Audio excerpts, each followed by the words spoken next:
Good evening, good evening, good evening. I'm a little early. We're going to be starting at 10 o'clock, trying to get everything out and talking about Kickstarters and all the wonderful things that are amazing and wonderful. But what I do here is I normally do a creators hangout. So we're going to do a creator hangout. We're going to talk about the books that people are doing. We're going to talk about passions. I'm going to ask some debated questions. We're going to try to get some people some pledges. It's going to be a fun night. It's going to be a awesome night, hopefully, and hopefully you guys will join me. I've been doing these every time I do a Kickstarter. I do them. I don't have like a YouTube channel. Like I don't pretend like I'm anything that I'm not. I just kind of do it when I do a Kickstarter live because I think I'm interested in say. I have interesting things to say, but I want to make sure that I say them right and that everything is good. So here's the thing: if you are live or watching us on YouTube, or you're watching me on Kickstarter, not Kickstarter, on Facebook, please leave me a comment so I know that you're here. Just want to make sure everyone's here. I know people are watching. The YouTube is going to be a little rough because I think I've used my YouTube privileges for the day. They only posted out that you were live so many times. But yeah, how is everybody? How is everybody doing today? Is everybody doing great? I hope so. Daniel is here. He's only on for a short bit, but that short bit is worth it. That dude has been hustling last couple of days, writing scripts, doing stuff, making commentary on stuff. Love that guy. Cheers to you. I know you don't drink, but cheers. You're a good dude. I know that Liana's coming up. I know that a couple other people are coming on, so it'll be a good time for those who are coming to hang out with me. I always got some friends. I always got some stuff brewing. So hopefully it'll be a good night. And hopefully we'll get some people. I'm just flipping excited. How you been? Justin. So we got a little bit of time before we start. Let's check on that thing that you asked me about the other day. You asked me whether or not you back broke down. So let's double check that. Yeah, Ed, streaming is something I do a lot when I'm live on Kickstarter. I don't do it a lot when I'm not on Kickstarter, just kind of a thing. Good, tired, long day haul. Had my Wednesday night D&D. That's awesome, man. Hey, Sean. So yeah, when I do these things, I'm live and I do a lot of stuff. So we'll see who comes on. Caleb's supposed to come on. A whole bunch of people are supposed to come on, but it's not till 10. So they still are 6 minutes early. If I missed on it, I'll be getting on that hardback 100%. Oh, when I do the Kickstarter? Yeah. Well, you still need that issue. I mean, you have a friggin' pinup in it, man. Like, we need to get you that. We need to figure that out. So we'll private message me and we'll figure that out. You got to get your stuff. I mean, I still should give you a couple comps at least, either way of issue 4. But let me check. Super boring for everybody who is not here, but yeah.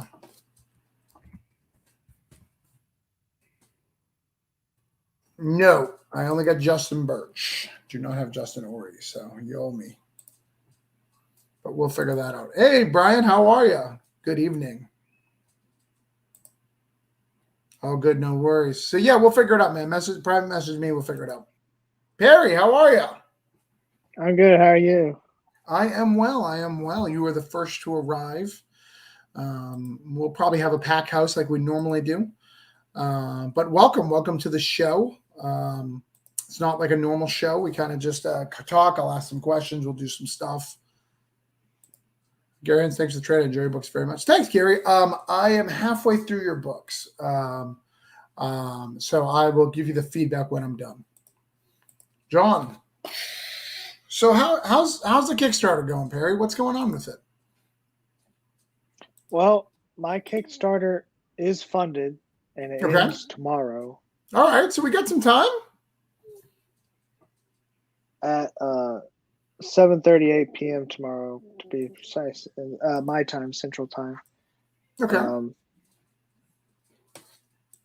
Well, that's good. And this is, what number is this? Because I know you've done it. You've done this Kickstarter before, right?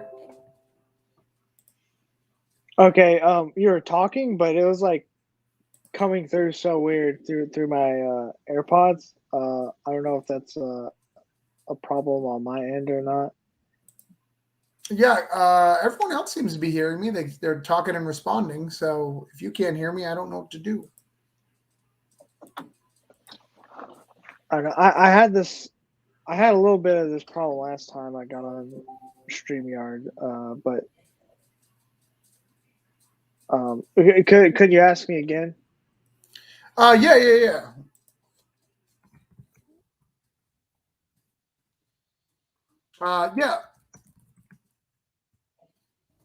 What is that? What is it going to say? I asked you how your Kickstarter is doing, and didn't you do this once before this particular Kickstarter?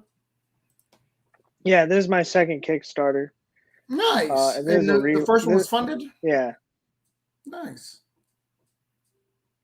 That's awesome. And this Kickstarter didn't really start great, but I managed to actually, fund a larger goal with fewer backers actually. So All right. that's That's interesting. it's good and bad, right? That it's good that you got some stuff, but bad that Yeah. there's fewer. How many pages is this Coldblooded? How many pages? Yep.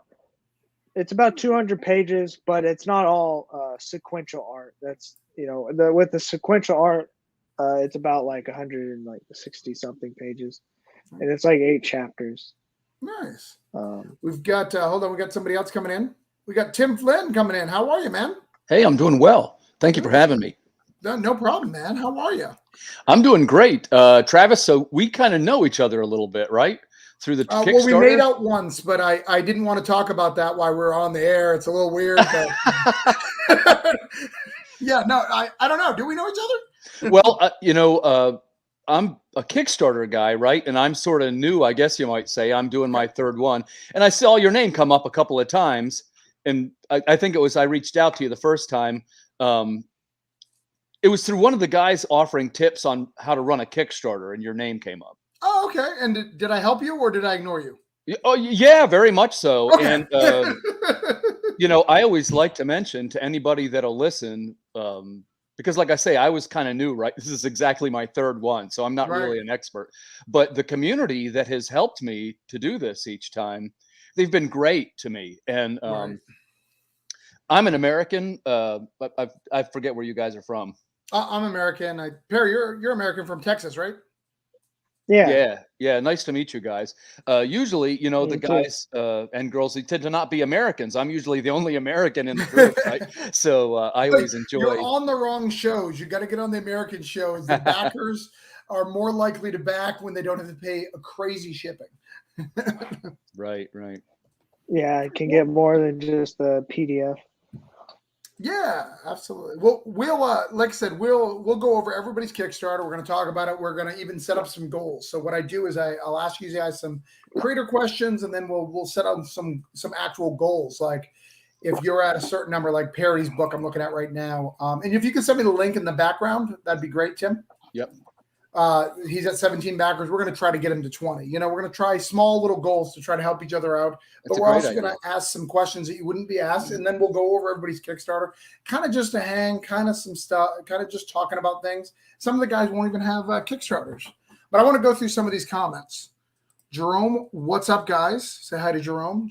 He's from Canada. He's one of those Canadians that you're talking about. Yeah. Hey, Jerome. Brian writes, well, job hunting a regular job, also finishing up a book commission. I don't know when my personal work will be done due to moving. Sorry about that, Brian, but keep the hustle, man. You're a good dude. Hey, Ignacio, like you're coming to my stuff so often. Like I feel like I'm going to have to hire you for art pretty soon. Like we're at that point where I'm starting to feel guilty. So we'll have to get that, even though I just had a cover from, let me show you guys the cover that he did for, I run the Stake campaign. Stake isn't a book of mine, but it's a book that I'm friends with the author, and we set up a store. We had 5 store exclusives, and this was his. Oh, nice. Isn't that nice? Yeah. He's from Argentina, and that's for the comic burrito. So. Oh, excellent. So let me get Tim's. All right, I got your private message, Tim. Okay. Yeah, sorry, I sent that in the comments. Yeah, you're good. You're good. Okay. Oh, and you're funded too. Look at that. I love funded guys.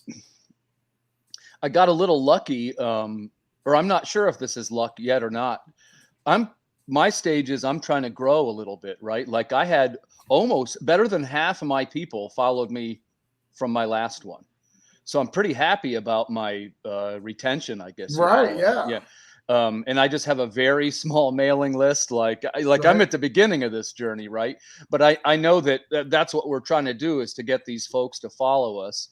And that's my journey that I'm on, Travis, is to grow.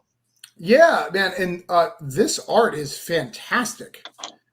Oh, thanks. That's a guy by the name of Erwin Arosa. He's kind of well known as he's the variant cover fella that's kind of been hot on Kickstarter. And I mean, I will probably be asking for his stuff right after. Like his stuff looks great. I know you guys can't see it. I'm sorry, that's not great storytelling, but we'll get to it. We'll get to everyone. Thank you. Vanessa, yes, stocking finally worked. I'm learning how to do Kickstarter because I'm going to do one with a friend soon. All right, man. We'll get you some work. And what's up? Hey guys. Hey, how are you? I was rushing to get here. How's You're, it going? you're doing your earrings now. You're doing them up nice. All right, good. All right. All right, now we're I good. did not put mine in. Oh man, wait. You don't feel naked without them? Well, I've never had them, so probably not. I'm from that time period where, you know, if you got them, you were viewed a certain way, right? Because I'm that age where you were viewed a certain way if you had earrings, and by the time that stigma went away, it was no longer cool to have earrings, right? Is it not cool to get them now? I mean, I think it is, but I think a 40-year-old getting earrings out of the blue is it's a little weird. I mean, unless I did the whole thing, right? Like I gotta get the tattoo, I gotta go full on if I'm gonna do it. Can't go halfway. Can't go halfway. Right. The plan to save up and reign some independence, so I'll get to work as soon as I can. Yeah. And Caleb's in the house. What's going on, man? How are you, man? Hey guys. All right. Caleb, I've been trying to get on the show for a while. He always says he's coming, then he doesn't.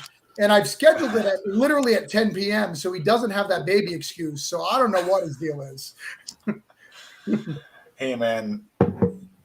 Everything comes up at 10 p.m. and I don't know what it is. For some reason, it's 10 p.m. Everything happens. Everything happens. So welcome, guys. Welcome. We're getting lots of comments. We're getting lots of views and likes and stuff like that. So what time is it? It's 10:05. So we can kind of start. I think we may have 1 or 2 more people jump on. And, you know, you can jump off whenever you want. I go till I'm bored. So there's no end time. So do not try to outlast me because I will win. Let me take off this. 2 days from now. What's up? It'll be 5 a.m. 2 days from now. 5 a.m. 2 days from now? If we try to outlast you. Ah, okay. All right. Fair enough. Leave a comment, guys. Caleb, give me your Patreon. LK, give me your Kickstarter. And let's talk some comics and you see what's up and talk about everything that's going on. So what I do with these things is, we got Mr. Jeff Webb. What is he doing? Is he Blair Witching us? What is happening? I know Jeff. Friday. Jeff was like, I just want to hang out. I don't care if I'm outside in the middle of the dark and you can't see me. I'm walking my dogs. You're walking your dog. I'm glad you're here to give us your full attention, my friend. I'll be. I'm walking towards the house. I'll be inside in a few minutes. All right. You stick around, my friend. All right. So here's what we do. Here's the thing. We're gonna go quick. Get a round table of who you are. We're gonna show your Kickstarter real quick, but we're not gonna go in depth in it. All right. So what I'll do is just kind of flash it on the page, show that it exists. We will go in depth with everybody's Kickstarter / Patreons for Caleb. And if you don't have anything, you're just going to hang out. We're going to set up a couple of goals. So, for instance, if you're at, I talked to Perry. Perry's at 17 backers. We're going to try to get him 3 backers tonight to get him to 20. So we're going to set some sort of goal, hopefully, and we'll talk about it. And we'll check in as we go through the campaign. And then I'm going to ask questions, just creator questions, and kind of get to know you a little bit. I don't do shows. That's not really what I do. But when I have a Kickstarter live, I like to talk to people. It seems to get me backers. It seems to get other people backers. So we're going to do it. Sounds like fun. Everybody good? Roger that. Yeah. All right. And even Patreon, Caleb. Last time I got someone 2 Patreons. I got Tyler Carpenter 2 Patreons. So maybe. Oh, nice. So we'll see what's going on, and we'll see how it goes tonight. All right. So let's go around the room. Perry, can you hear me well now? Yeah, I switched to my hotspot, so it's not doing that anymore. All right, cool. So Perry, tell us about yourself and who you are and what you've created, and then I'll bring it up on the screen. Well, I'm just your friendly neighborhood mangaka in the making, making you a Kickstarter for my battle manga, Coldblooded. It's about Rembrandt Snart, who misses his dad, and while holding out hope after his father's disappearance 5 years ago, he discovers latent reptilian abilities brought out by a shadowy figure determined to end his life. And it's just like a shonen / seinen battle manga. It's like the equivalent of a superhero comic. And as far as me, I graduated with a degree in computer animation, a Bachelor of Fine Arts computer animation from Sam Houston State University. And now I've been working the past 3 years as a jailer. All right, very different path. We'll get into that. I think there's a lot of stories there. Let's get this Kickstarter up and talk about it for a minute. My mouse is acting crazy. Hold on. All right, share screen and Coldblooded. All right, so this is Coldblooded. All right, so we are at, I'm going to write this stuff down because I want to keep everybody accountable and everybody good. So Coldblooded is, manga, just like you said. We are at 869 and we're at 17 backers. So our goal for Mr. Perry here is we want to get him 3 backers, guys. So we want 3 people to check out Coldblooded. So if you're on this and you see it, go ahead and check it out. And if you guys are one of the people who watch me on the regular, go ahead and share this out for me. That would be super helpful. You guys can see it, right? Sorry. Yeah. Yeah, okay. Yeah. All right, so we'll stop that for a minute. We're going to go to Tim, who apparently I've given great advice to once. Please tell me more about myself. No. Let's hear about your campaign. My name's Timothy Flynn. I'm here promoting my book. It's Lost at Sea. It's part of the Water Wars Chronicles. I've done a couple of Kickstarters under the name of Water Wars 2288. The books are all connected. This is the new one. It's a naval thriller romance featuring robot Marilyn Monroe. If you like giant robots and poetry quoting sea captains, this book has it all. It's sort of like a 1970s retro-themed science fiction naval thriller. So, and what we've done here is I work with Erwin quite a bit. He's a variant cover guy, and we sort of got to be friends going through the process. He and I did the Hunchback book together. That's the one you see behind me. That was my second Kickstarter, and there's a look at it. And what we've done here, he's given the whole project sort of this hand-painted, bursting with color sort of look. It's very cinematic, sort of like a Drew Struzan. And the Kickstarter is presented as if it was, it's a little bit of a found footage thing. Is this an alternate human history, or is it a hoax? And you read it and you find out for yourself. And the truth is the stories are pretty outlandish. They're pretty far out there. You know, it's along the lines of like a Ray Bradbury, Richard Matheson. If you're a sci-fi person, you'll dig it. But it's also got a certain element of wackiness in the sense that if you like Saturday morning cartoon type robots, you're still going to like this. All right. Well, thank you. So we're going to put your goal to get you to 65. I like round even numbers. Yeah, and thanks so much, Travis, for letting us do this. Like I say, I'm kind of new, right? So I know that this is something that we have to do and we have to try and improve. So I'll try and share everybody too. I'm definitely at the the beginning stages and the network stages. And actually, I recognize a couple of you guys and have worked on various things and know a couple of these names. So I'll try and share some of the people out, and we'll do what we can too. My group is pretty small, but I do have a little bit of followers. You're good, man. You're good. I mean, just looking at your art, I know Caleb and I are cut from the same thread. We're like, all right, so variant cover there. Let's write that down. Yeah, highly recommend. Caleb. Tell me I'm wrong. You're not wrong. You're not wrong. I was already thinking the same thing. Well, tell me I'm wrong, because that's the first arrow down. It's like, talk to Tim about variant cover. Check. Yeah, and he's a great guy too. I can't recommend him highly enough. He's got 2 or 3 books on Kickstarter right now. He's on that Chronicles of Horror. I guess that's Greg Mochin's book. I don't know if I'm saying his name correctly, but he's got the cover on that book. And like I say, a couple of us sort of know each other, right? And it's really what it's all about, man. Yeah. All right.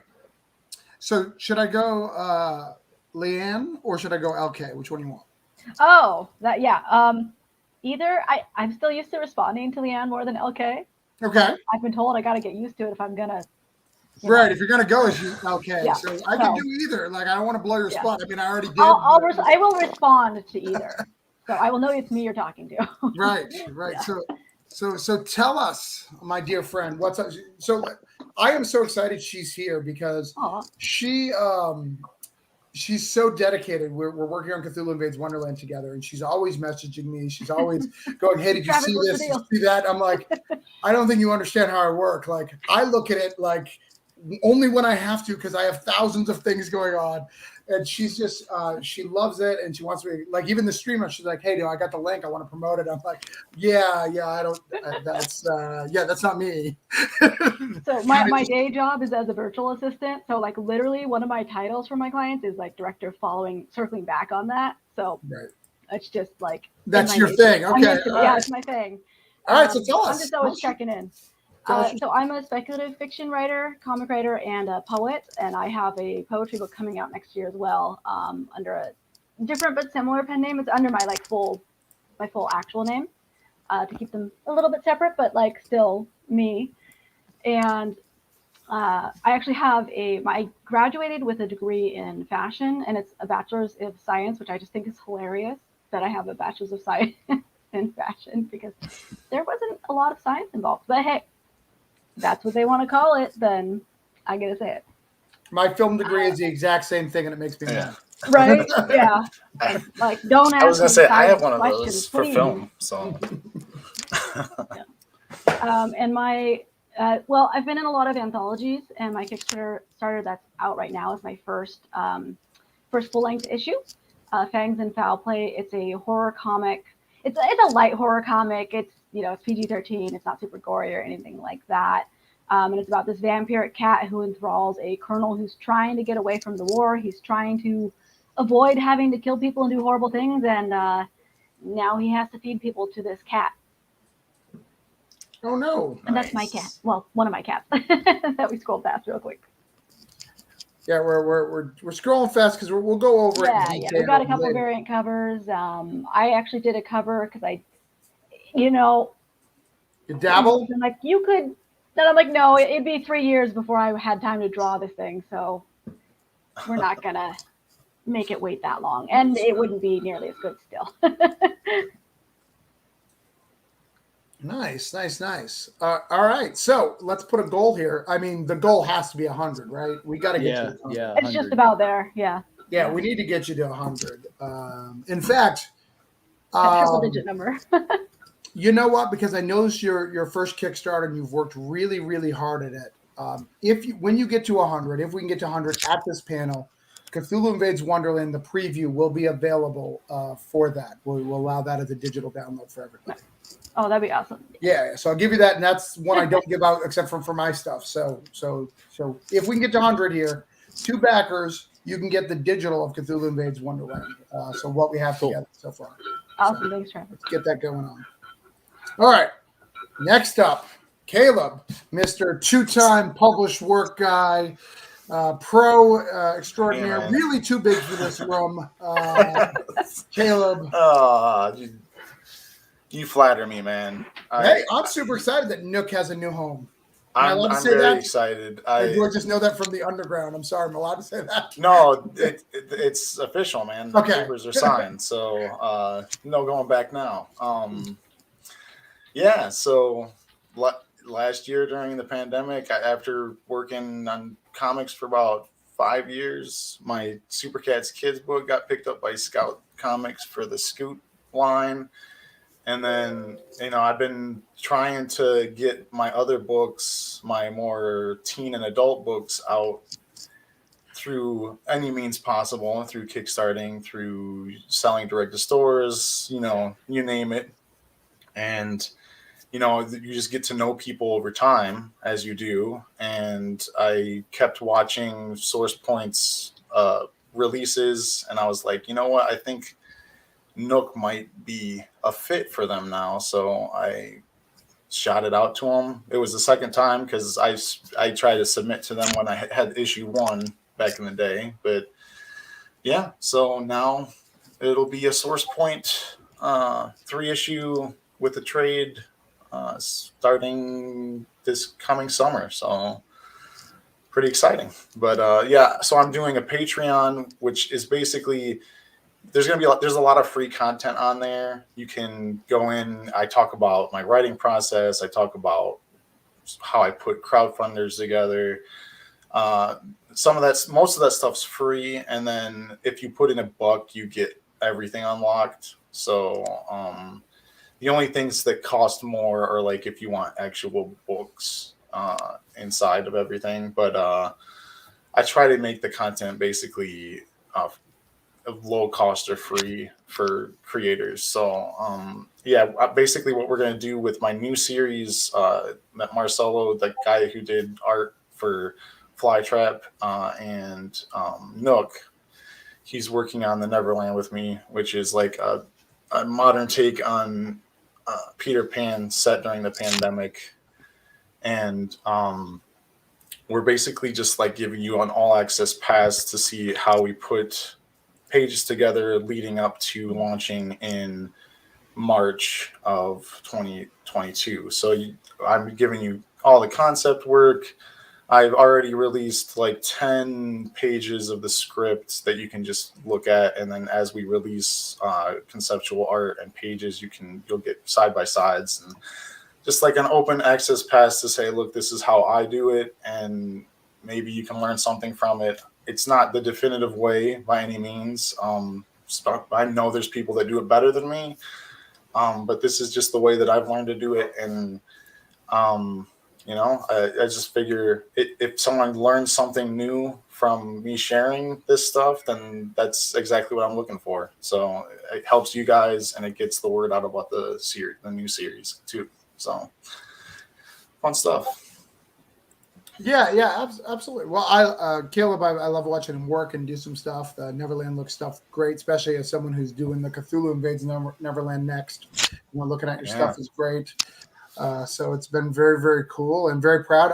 I've never told you this, but my sister-in-law stole, I think it's a sticker from Nook, and she has it on her purse. And it's just weird every time I see it because I forget that she took it from me. Like I look at it and I'm like, why do you have Nook? Like, how do you know about Nook? She's like, I took it from your house. I was like, oh, okay. All right. Because she's not a comic. Like the only comic she's ever read is probably the ones I've written, I get that connection with Nook though, man. Some people just pick up the pins or they just love the cat and the ghosts and the whole aesthetic of it. So there's a reason that one got picked up. So. Right, exactly. Yeah, it works. Well, it's a beautiful book too. It's my. Thanks. I've read a few of your things, and it's by far, hands down, my favorite of everything I've read from you. So I would agree. It's still my favorite, even after doing more. So. So Jeff, it's your turn. What's up? You're talking to yourself, Jeff. That's just weird. I was saying, what's up to the people in the chat? Oh, I see. What's going on, Jeff? Hey, nothing much. I don't have any Kickstarters right now, but I have stuff in the works. Always got stuff in the works. I got an anthology that's coming out. I just got probably the majority of the stories were turned into me yesterday for an anthology called Stupid Kids. It's going to be autobiographical stories from childhood about our reckless youth and all the misadventures we got into that somehow we managed to survive. Caleb, I might have a story for me, or maybe not. We'll see. I'm being picky about the art that came in, so we'll see. I fully wrote like a thing of what I wanted to share, and then I realized, like, what if a family member reads it? Too controversial. I've done some things. Caleb, go back to Caleb for a second. Sorry, I don't know how to up your stuff because you don't have it public. But let us know if something happens. Yeah, I will let you know. But okay.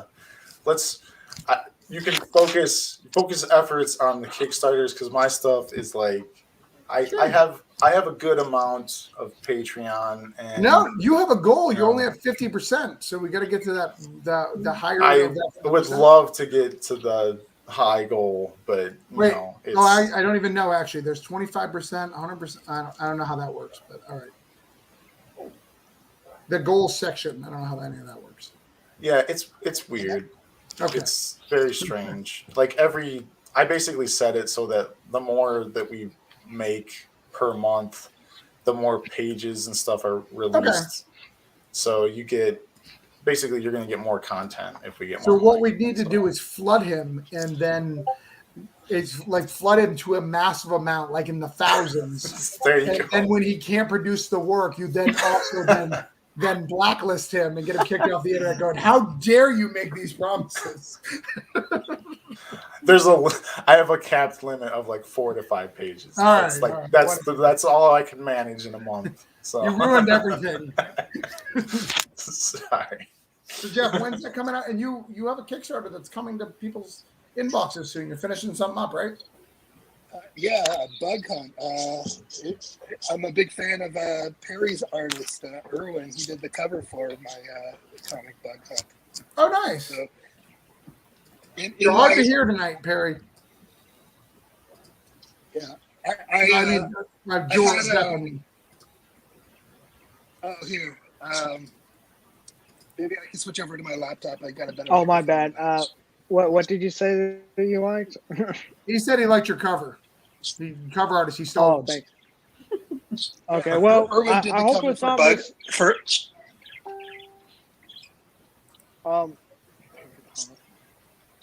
I hope it's not misleading on my banner. Is my my variant. Because this is my second Kickstarter, but it's a relaunch of the first book because I relettered it, and so I went with a different banner. So I just hope that it wasn't misleading to people, because the variant does look a lot cooler than what the default cover looks like. Fair enough. I've been there. There. All right, so everybody's kind of done their intros. We've got some stuff on. Yeah, Jeff, you're scratching up. So mute when you're not talking. You're scratching everybody's stuff up. I love you, man, but I don't know what's going on over there. All right, that's better. So I'm going to ask the tough questions. We have our goals. I got to talk about mine. Sorry. Probably should do that, right? I should promote myself as well. Yeah. We've got Holiday Spirits that is live. Holiday Spirits. I'm Travis Gibb, Orange Cone Productions. You guys should know me because this is only going out to my feeds. But if you don't, hi, I'm Travis Gibb. We're about $300 away from our goal to get us funded. It would be really awesome if we could do that during this, but I do not assume that'll happen. But it may. Keep it positive, guys. Let's share the screen of my Kickstarter. This is Jerome created this, and it's a really cool anthology story. We just added a collector's kit. I haven't even added the image to the thing yet. Let me show you. I need to do that after we are done here. I'll show you in the backup. The hardcovers are here, and we have this cool deluxe hardcover now. So we added a hardcover for the last little push for the last 7 days. So It's a really cool deluxe hardcover thing. Only 25 are being made. It's going to be cool as hell. Make sure you back it. We've got some cool guys in here. We'll talk about that more later. Yes. All right, nerds. Perry. So, let's talk about. So the first thing we're going to talk about, I'm gonna ask you guys a question that may be a little tough. I'm going to ask you, what is Jeff doing now? All right, talk now, Jeff. Let's see if you're still crazy. Jeff, what are you doing? Look at his sideburns are majestic, though. Did you see the sideburns when he came over? Like, that was a good looking stuff. Good luck with all your stories and crowdfunding. Ryan, you're welcome here any day, man. All right, so what I'm going to do is I'm going to ask you a question that's going to be a little hard to answer. Everybody has self-doubt. Everybody has self-doubt when they create something and do this. Who gave you permission to do this? Who do you feel was that final jab that made you feel, okay, I'm going to try? I want to hear that story because I think that story is important. And I think everybody's story is different. Sometimes yourself, could be a loved one, could be whatever. You may not even have that answer right now. Maybe you've always wanted to do this. So I'm going to go around the room. We're going to ask that. So we're going to start with, we'll jump around. We're going to go to Caleb because he does these more often than everybody else. Yeah. I would say there's probably two things that happened in my life that made this possible for me. And one of them is my wife took me to a comic convention. I was into comics, but I hadn't really been to a convention, and she surprised me with it. And I went to a panel that was people reinventing themselves, like halfway into their lives. Like they did a crap job for so long, and then they became a photographer, or they started making comics. And that like inspired me to go home, and like that weekend I wrote like 3 issue number ones, like all in that weekend. And one of them was Alter Life, which ended up becoming a 5-issue series that I put together for Kickstarter. But my wife was the one that kind of pushed me into it because of that. And then we relocated and made it so that our cost of living was lower, so that I could devote my whole time doing this. And between that and when I ran my first Kickstarter, I had a moment when at the day that it funded, was working a 9-to-5 job that I absolutely hated for about 8 years. And the day that funded, I got a phone call from my boss, and they let me go of my 9-to-5 job like the very same day. And right. I was just like, it's like the world is telling me that this is what I should be doing. So I just, between those two things, it's just been like steamroll ahead, and this is what I'm doing. And I've been devoted to doing it since. So that's deep. So someone's got to beat that deepness. So hopefully someone's prepared. Like Perry, like, are you prepared to answer that question? Yeah, I think I am. All right. What you got? When you first posed the question, I thought, well, no one gave me permission. I thought, maybe I gave myself permission. I just went out and do it. But I did think back to a conversation I had with someone, and I don't remember exactly where I was at with my comic yet, if it was still just an idea or if I had started on it. But I met up with someone that I wasn't like super good friends with, and I was telling about, I might do a comic or something. And then they told me, well, why don't you just do it? And then I was afterwards, later on, I thought about it, and I was kind of mad. It's like, why don't I just do it? Why don't I just do it like it's just an easy thing? But, I guess that would be it. That's good. That's good. LK. We're going to try to keep practicing to get that name in our head. LK. Okay. So I'm going to go with just like writing, not so much just comics, because one really played into the other. Can't do, unless I was an artist, can't have one without the other. So this was like, I don't know, 9 years ago, maybe. Okay. I was with somebody who was not very encouraging. And so I wasn't really writing very much for like a period of time. And at that point, I mean, I hadn't even really thought about it like as a career, but just something that I knew I liked to do. But that discouragement kind of, put me not wanting to do it. And then sometime after that, I started writing short stories again and was just getting like a little bit of encouragement here and there. And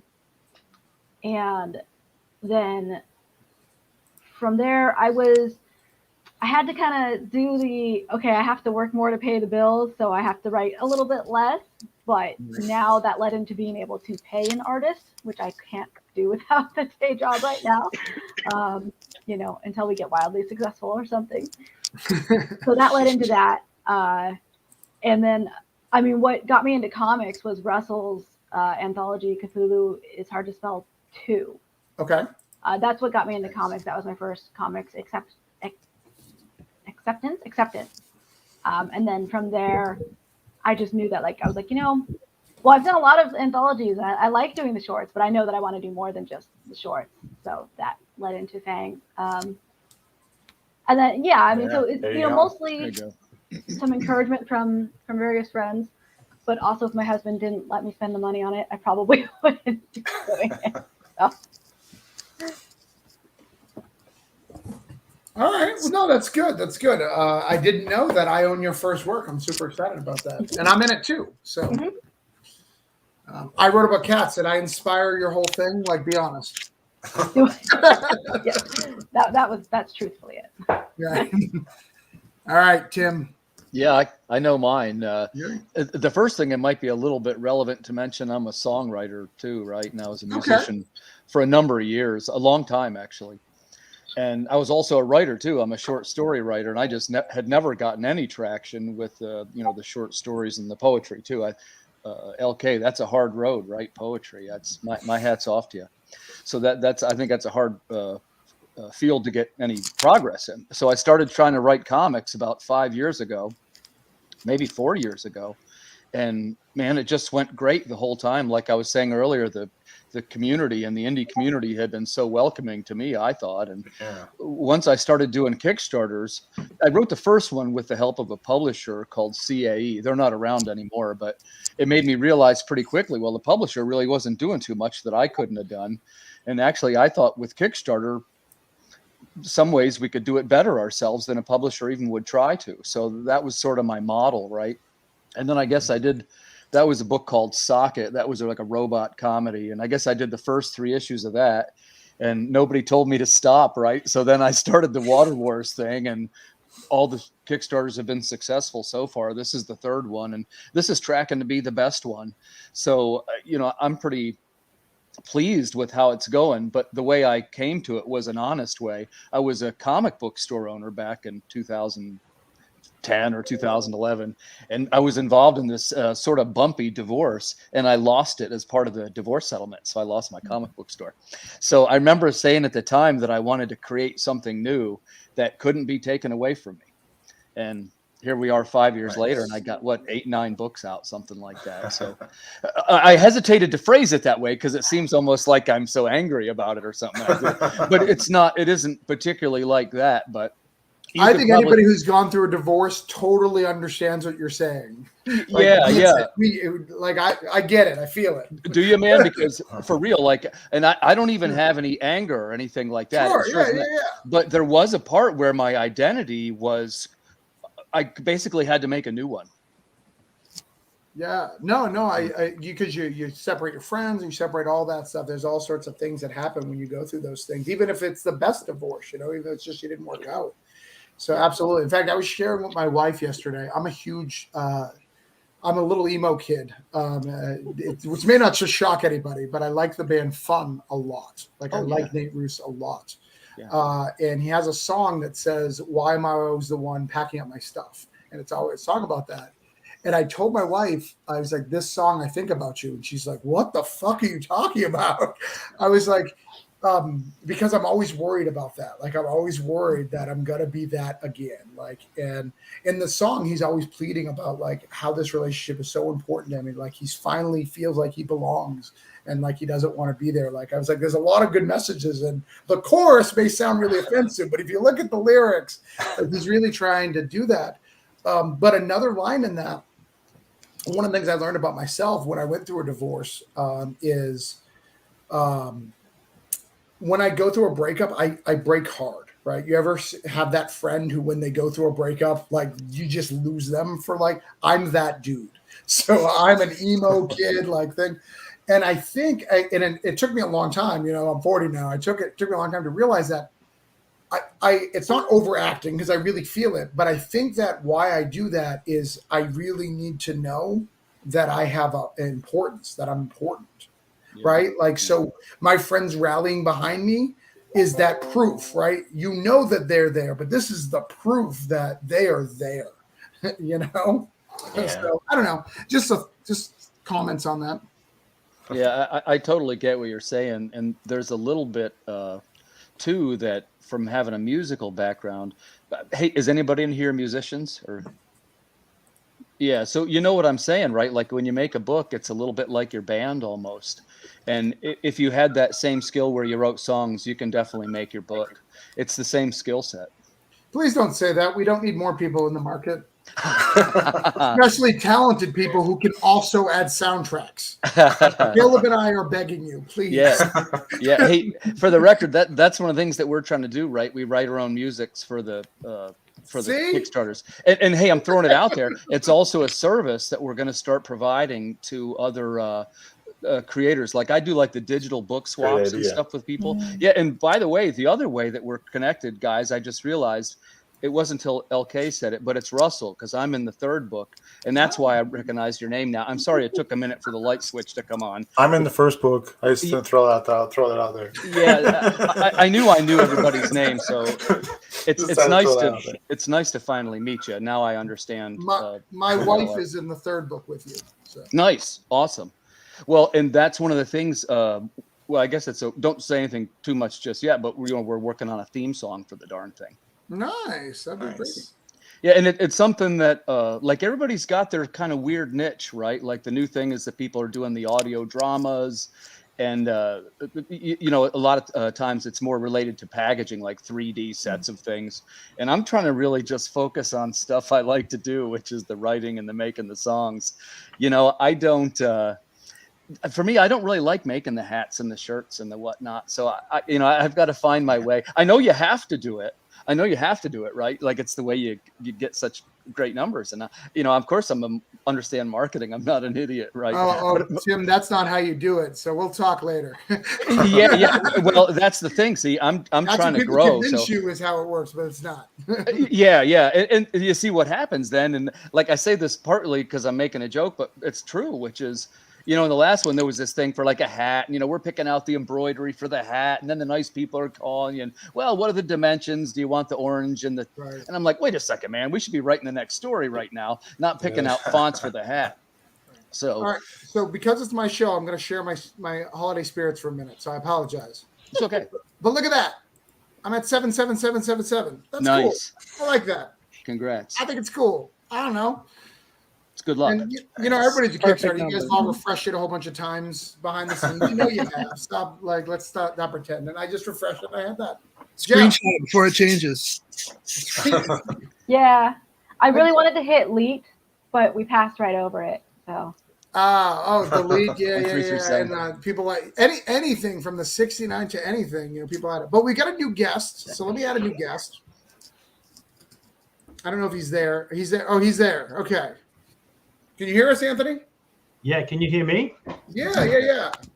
So Jeff is going to tell us a story about who gave him permission to make comics, because this is super important, because Caleb and I have specifically removed his permission a long time ago, and he keeps making comics. So I want to know who's continuing to encourage him. Man. I don't know. I was one of those kids that was like drawing comics on his kitchen table back in elementary school and high school, and my friends did that too, and I actually drew like my friend and I drew like a full length, 20-page comic or something like that. Like just took it to Kinko's and made copies, and so yeah, I was just always doing this. It was right around the time that print on demand started to become available. Like there were some print on demand companies that specialized in comics. There was one called Comics Press. I think it was around the same time as Kablam, or maybe a little before Kablam, and they had just started to open up their business. I don't know how long they've been around, but we had just learned about them, and so my friend, who is another one of ours, and we all did comics, was like, well, we should take our abilities and actually the comic and actually print it for real, and so that's what we did. And then I just wanted to kind of capture that feeling of seeing your comics printed in a real printed stapled comic and keep chasing that high. Yeah. Jeff, do you have birds, or is that Anthony's birds? I got birds. They're angry as hell that you were talking. So, Anthony. Yes. Who the hell are you? You just messaged me and said, I want to be on your show. Who are you? What do you do? Link me your Kickstarter. Tell us a little bit about your stuff. Let me tell you a little bit the rules of the room. We're going to hang out for a bit. I'm going to ask some crazy questions about you. We're going to set up some goals for your Kickstarter. We're gonna add some goals to your stuff to figure out where you're at and see if we can help increase that a little bit. Sometimes it works out really well. Sometimes it doesn't. The views are a little bit low tonight, but that'll change. There's a lot of shows that are ending right now, so they'll all jump over. So, Anthony, tell us about yourself. Who are you? What do you do? So, as you can probably tell with my accent, I'm from Australia. So I'm from a totally different country. I'm from a place called Adelaide in South Australia, and I've been a fantasy illustrator and a writer of comics and novels probably since about 2012. I have my fantasy series called Luminous Ages. It's basically a 13-book series. The premise, the elevator pitch is that there are 13 dragon gods all fighting for control of dreams and reality. There is a god artifact linked to each god, and whoever can control 7 of the god artifacts and hence controlling the dragon gods controls dreams and reality. So if you imagine Avengers Infinity War meets Lord of the Rings. So two of my favorite kind of movies or series.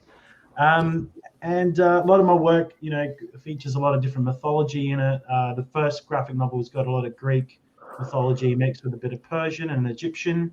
The second book is more Arthurian legend and medieval history.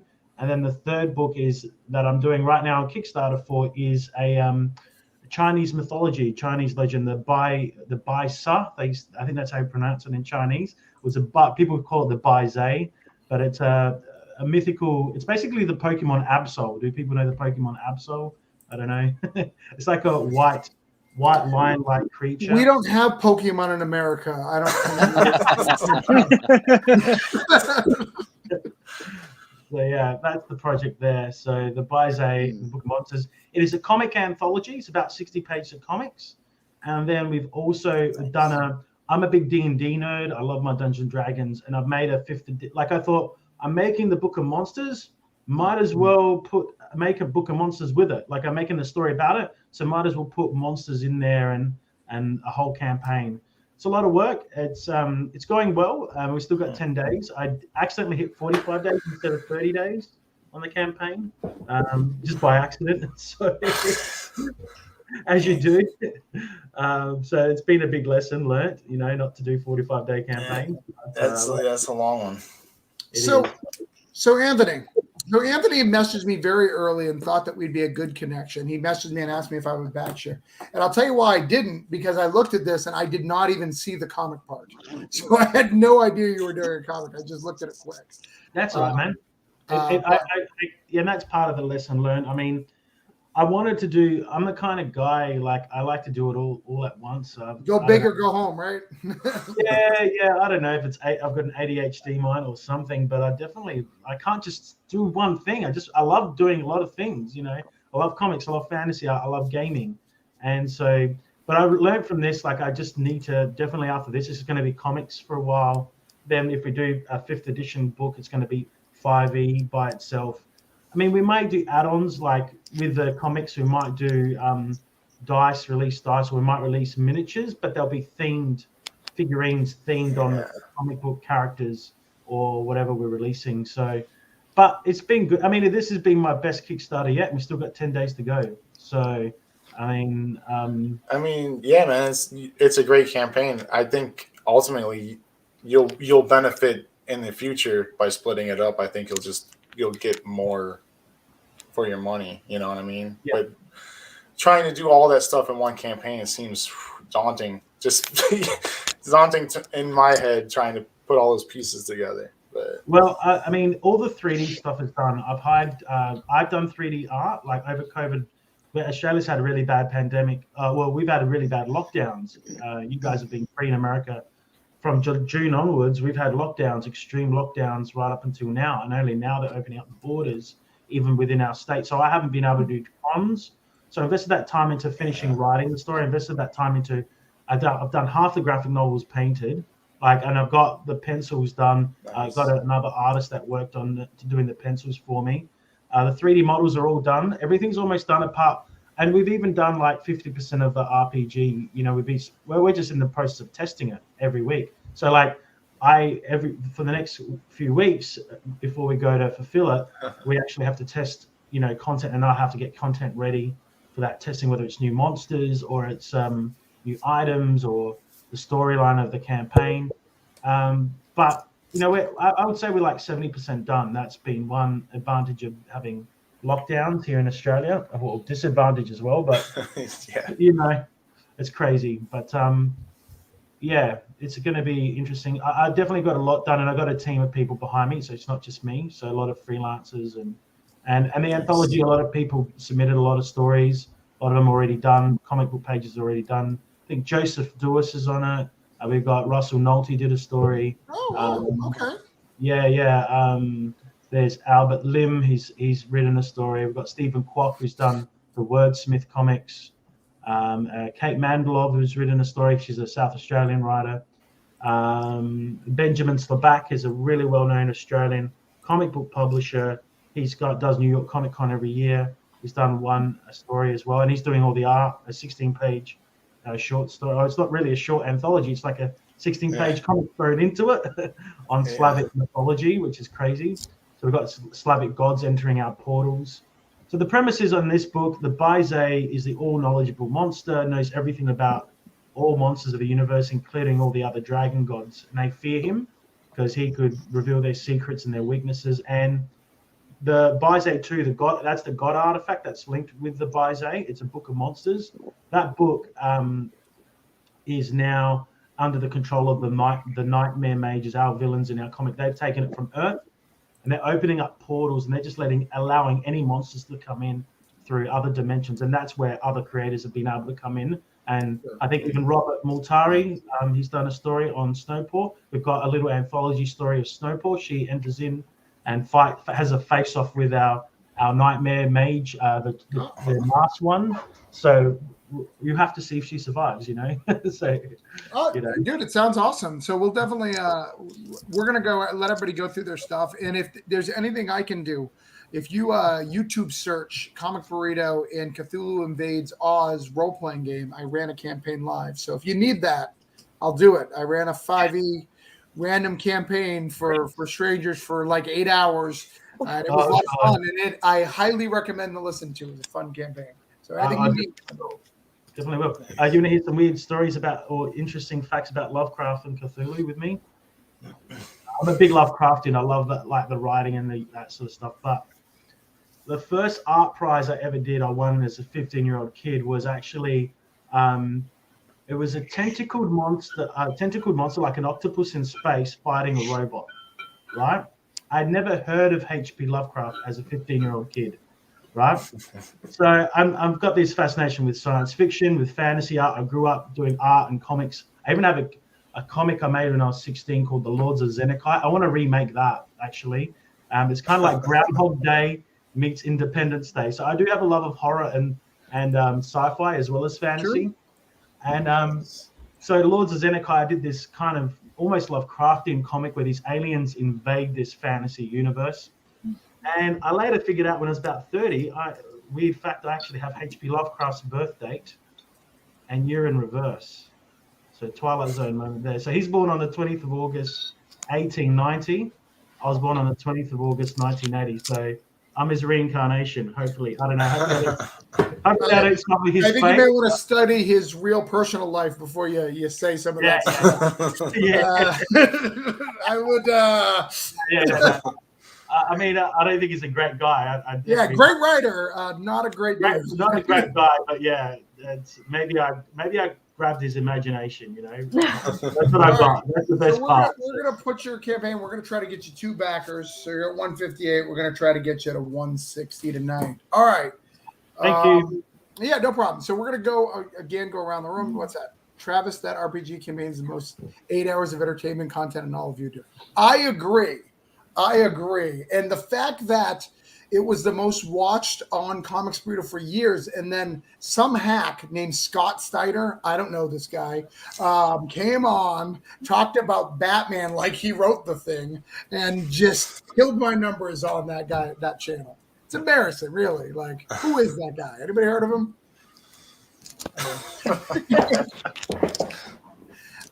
But yeah. All right, so let's check in on everybody's campaign.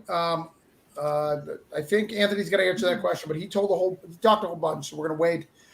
Me, who gave me permission, my wife was the one who re-gave me permission, so I didn't need it in the beginning. I just wanted to create. You know, I went to film school, much like Caleb, started film school, and I realized that, like, I'm never going to have enough money to make what I really want to make. Like, and my credit card levels are not going to cut it. Like, I can't pull a Kevin Smith, right? I can get 10 grand. I'm not going to be able to get 20. So I was just like, comics are way cheaper and you can do anthologies. You know, I was a big fan of Negative Burn. So I did a couple of those and I started to do it. But when I had a daughter, I gave up comics. So I broke down. The first issue broke down. It was mostly done. And I had given it up completely and just raised my daughter because I feel that was the most important thing in my world. You know, it's your kid.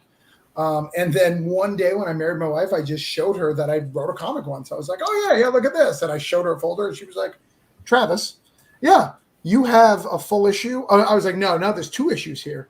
You have 2 issues of a comic that you've done nothing with. Yeah. Was that a problem? She's like, yeah, that's really stupid. Because I knew about Kickstarter. I bought Kickstarters all the time for like comics and RPGs, even before that. And so I contacted the original artist and then we finished it. So that's kind of my permission and story. All right, but let's check in on everybody. When I check in on you, we'll pitch it real quick. We'll do a quick 5-second pitch. See if we can increase those numbers. So we'll start with Perry. Well, let's look at your campaign, see if anything's changed. Oh, I lost your tab. Hold on. Maybe I won't start with Terry. We will start with... Oh, I got him. Sorry.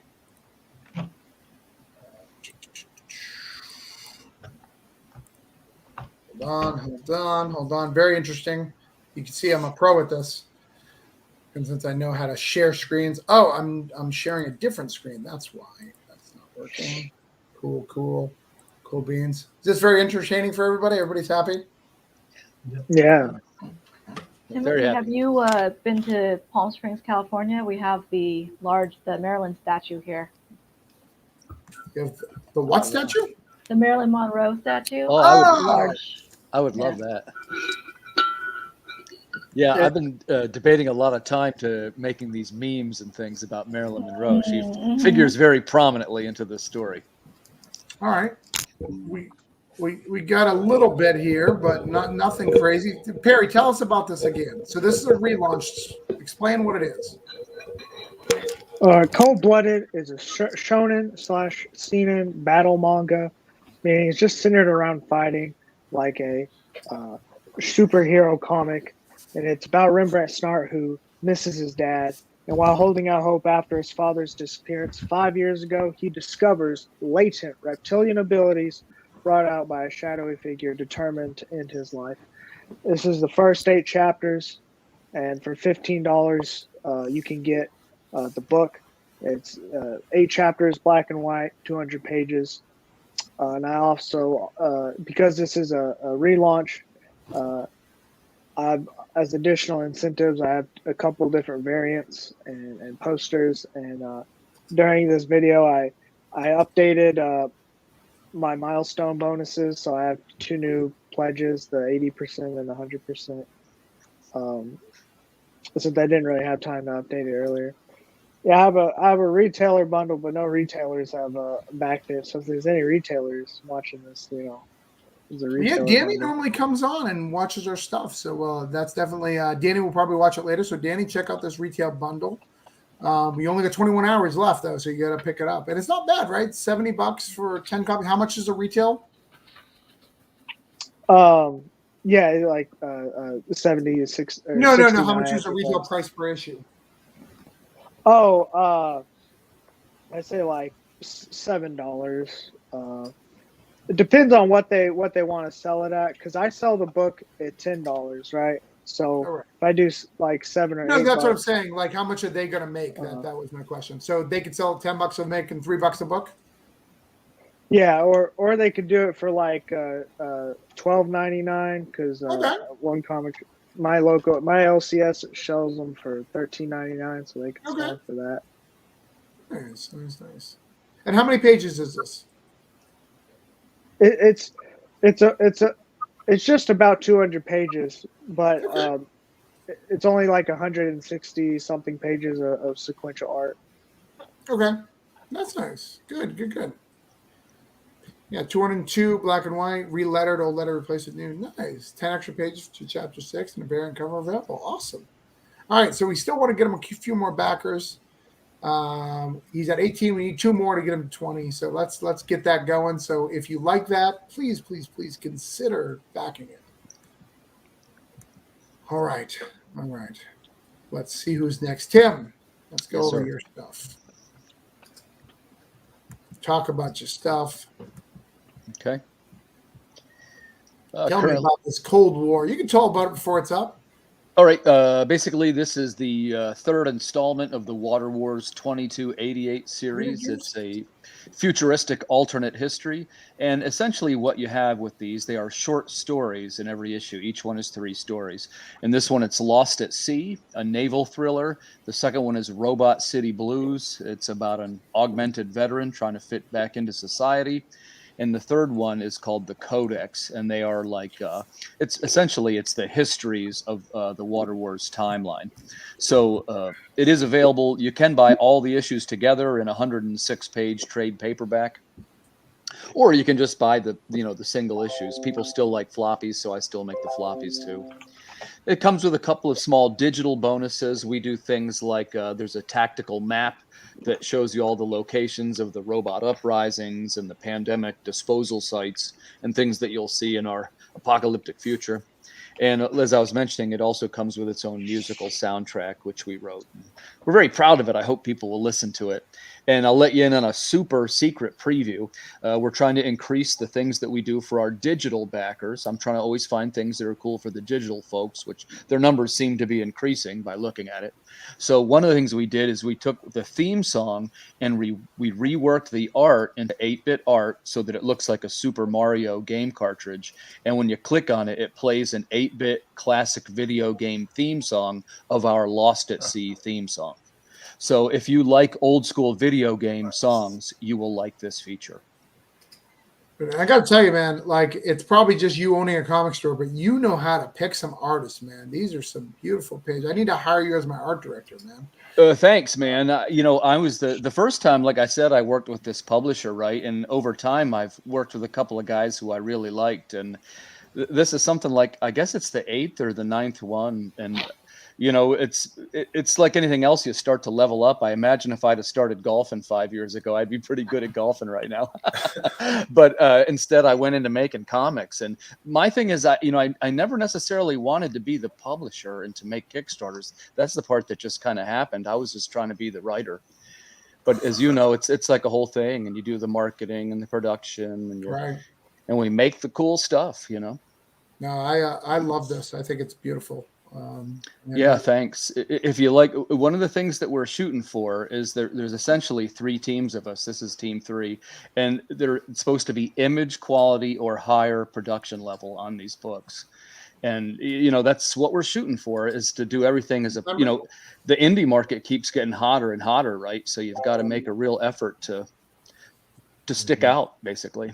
No, that's awesome. I think it looks great. Thank you so much. We're at 60. We need to get you to 65. I think we. Man, that'd be great. That'd be great, man. I'm thrilled to death. Thanks so much for having me on, Travis. I'm really excited. No problem, man. I just love hanging out and talking stuff. And if you have any questions, you know, we'll go around that. And if there's anything you have to ask, we'll get that. So, okay, you're next. Was one of those covers that I saw scroll by? Was that a Commandy tribute cover? It is. In fact, thanks for noticing. I don't know who Commandy. I don't know any of this stuff, Jeff. So tell me. You don't know Jack Kirby?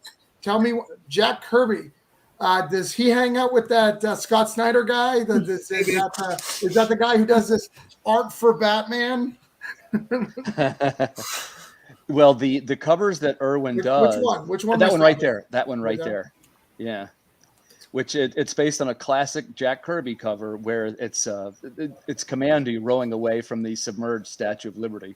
And in this case, it sort of fits one of the scenes in the story. It does take place in a submerged New York City. So there's a little creative license, but not all, but each time we do a Kickstarter, one of the covers is an homage cover. And it's something that we've done every time. I need to see this cover. So Jeff, can you find that cover and send me a link in the back? John, link. Oh, yes. Hold on. Can you send that link, Tim, in the chat? Yeah, I sure can. The link. Yep. Let's get that link out. Yeah, John, this is the book you want to back. Caleb and I have already hired his artist. That's what we've been doing. We've been messaging him privately. So he's not working with you anymore, Tim. I hope that worked out well. But all right. Okay. Good. Sorry. Apparently, this Kirby guy is more important than what you had to say. But I guess he's done some things, I hear. Yeah, a couple. So let's talk about these kitties. These nice little kitties. All right. Yeah, Fangs and Foul Play is a comic about horror, justice, and a vampiric cat. It follows Richard Bluth, who is an ex-army colonel. He's coming from the war, and did we get a real life kitty there for a second? No, I got excited because it was 99. There's a 99. Okay, it just went up. We're almost 100. We're at 98, right? Or 97? Yeah, we went up one. 98. Nice. Yeah, we were at 98. I lost my spot. All right, Richard's running from the war, and so he's a deserter due to his conscience. And he finds this abandoned house and starts to go to sleep when Fang enthralls him and now forces him to find him humans to feed. And Fang likes them large and preferably rich. Oh, he's but he will eat anyone. He's not that picky. Right. Yeah. And we got so is Fang evil, toy. Or is he like Banicula? I mean, it's debatable. He has to eat, right? Right, you gotta eat. He's really sarcastic. He's got an attitude. He's got a catitude. Highlight one of the better. What's your favorite pledge level? Give me one of these pledge levels. Well, I mean, I'm kind of partial to my own cover, which one's that? 35 tier. Okay, there you go. But I also like the 45 tier. You can get all the covers except for mine because mine has a smaller run. Okay. So I was having trouble just breaking it up. Sure. Yeah. It gets crazy when you go crazy. Oh, you got the little make the cat. That's nice. His tail actually just came off, but you can't see it because it's in the back. Oh, I'm sorry. Hold on. Let me make you big. I was looking at your campaign. Do you have one? Hold on. All right. Let's make you big real quick. I made one. My glue sticks were dying on me though as I did. I gotta go here, and then I gotta make you solo. Hold on. This takes a minute, guys. StreamYard's hard. There we go. And can we put that link in the Tim? I need that link in the actual chat. So go into the chat, not the comments. Go into the chat. Same thing with you, LK. Go into the chat. Perry, go into the chat on Facebook to get that going. And then this is one of our add-ons. It's a little pendant. Oh, nice. Oh, that is nice. So this is handmade, not by me, because I just don't have the time. So it is a handmade item. So since LK is in Cthulhu Invades Wonderland, and I like her, she's good people. Like I decided I've liked her. She is in my crew. Jeff Webb is also in my crew. That's why he's allowed to have birds attacking, come in the middle of the night with dogs and whatever shenanigans. But LK's also in my crew. And the minute I take Tim's artist, I'm going to feel guilty, so he'll be in. But I have a quick question. Yeah. So, Jeff, were you in Baltimore, Maryland? So that is where we met. Yes. Yeah, it's great to see you, man. I knew that was you. So if we can get this to 100 backers, I want to be with LK when she has our 100 backers. If we can get this to 100 backers, she's going to give you the digital preview of Cthulhu Invades Wonderland. Let me show you it. This is not even available on my campaign, except for like my high-level digital tier. Like you can't get this. So like it's cool. I think it's cool anyways. What do you think, Caleb? Is it cool? You know your definition of cool. You're like 14 times published, right? Yeah, it's cool. It's cool. Look at that. Look, it's pretty. I'm gonna make myself big. So this digitally will be in there. Digits. Okay. So let's get her to that. Let's get her to 100 backers. So someone back that baby.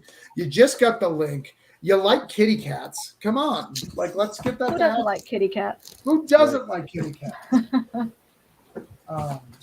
My husband married into cats. He was not like, he didn't dislike cats, but he wasn't like, yeah, let's have 3 cats, you know.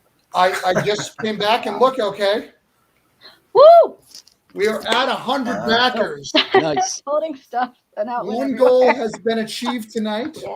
Okay, congratulations. We are at 100 backers. I will give you that digital, just message me, announce to everybody so everybody is going to get that. I wrote it on my to-do, so. And she will not forget if you read our private messages. She will tell you what is up. I see what you did, Tim. I ignored what you actually linked, and I'll do that in a minute. But 100 backers for your first campaign. That's awesome. With lots of time left. Yeah.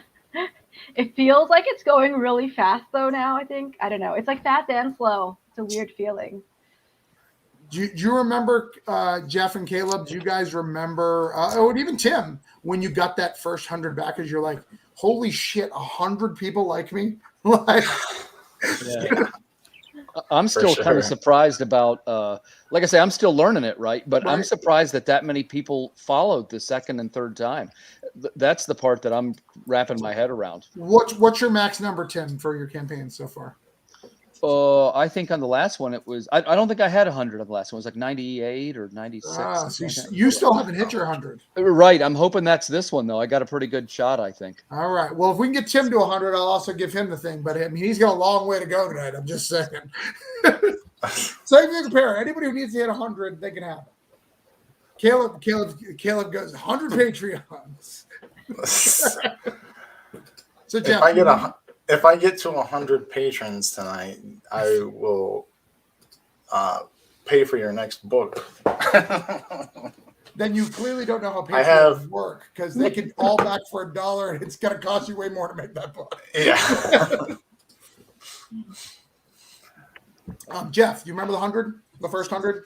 I got to 119 on my last comic on Bug Hunt. So Nice. That's my high water mark for now. And Caleb, you've been into hundreds and stuff like me. How do you remember that first time? Yeah, I think it took the second issue of my Alter Life series to hit that 200. I think the first time it was like I only had like 60 or 70. But yeah, that was the moment where you're like, oh, people actually care about this. Yeah. I have to keep going now.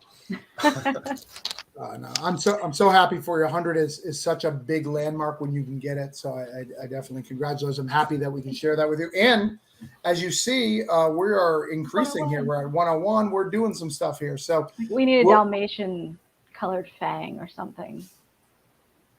A Dalmatian color for 101. 100. Oh, look at that! All right. So I guess I'm gonna go to 105 for your next goal because it's going up. All right. So we're trying to get to 105 for there. Yeah. Where's Tim at? Let's go back to Tim. Maybe something's happened over at Tim's campaign. Yeah, let's take a look. And I want to show that cover thing again. Hold on, guys. This is exciting times. Where'd Perry go? I miss him. Caleb, I'm super interested in your Patreon. I don't know. I never know Patreon, potato. You know. My Patreon? Yeah. Yeah. He's I gotta check it out. We got to go back to this Lost at Sea though. Hold on. Oh yeah, I got one. I'm at 64. I got 3. 64. All right. So we got to get him one more to. Why is it not refreshing on my end? Line. Oh, there it is. All right. So we need one more for this campaign. Excellent. We Thank get you. 65. Okay. Outstanding. Private message. Barry's back. Okay. So I got you, Barry. It's if you've ever used StreamYard, I can't get you until I stop sharing the screen. So I'm going to scroll down here. I'll get you in a second, Perry. Where is it? All right. So let's look at this cover. So there's that. And then I'm going to show you guys something from this Kirby guide. All right. Actually, hold on. I'm going to take 1 minute. So we're going to find this Kirby thing. I don't know if anybody's heard of Kirby. Again, don't know who he is. Never heard of him. Do you know who Kirby is, Caleb? Isn't he like a character in some Nintendo game or something? Oh, the guy who said things. Yeah. I apologize. I do know Kirby, Jeff. I do know Kirby. Is that who you're talking about? I don't think that's I don't think he draws comic covers. Dude, can you imagine Kirby being alive and drawing Kirby? That would be the best. There we go. Yep. That's pretty good. Nice. I like your artist, but Kirby did it better.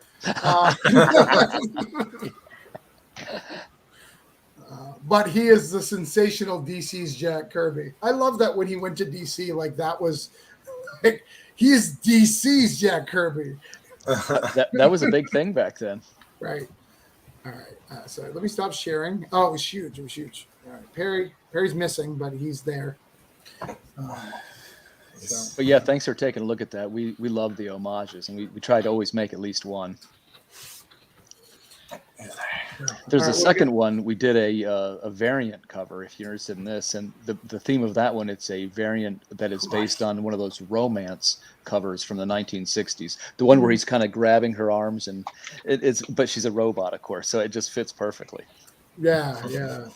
You know, I worked at a bookstore for a while, comic book sets bookstore, and like I never knew that people bought those Harlequin romance novels, and they are insane. Like, because we had like a used bookstore, so they would buy new ones and then they would switch out for the used ones, and it was insane. And I had to like figure it out all the time and like buy the dozens, and they would come back like 2 days later. I was like, there's no way you read all that. You are not that lonely. Like, you can watch General Hospital. Stop. Like, please stop. They get subscriptions to the romance novels, and like a new one arrives every week. Oh, your wife? No, I mean or you, Jeff? You get that? It's okay.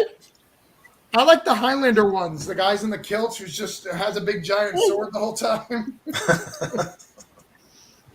Back before I was married, I dated a girl who was a romance novel fan. I think he's talking to Chuck. What a lifesaver you know on the panel. Madness.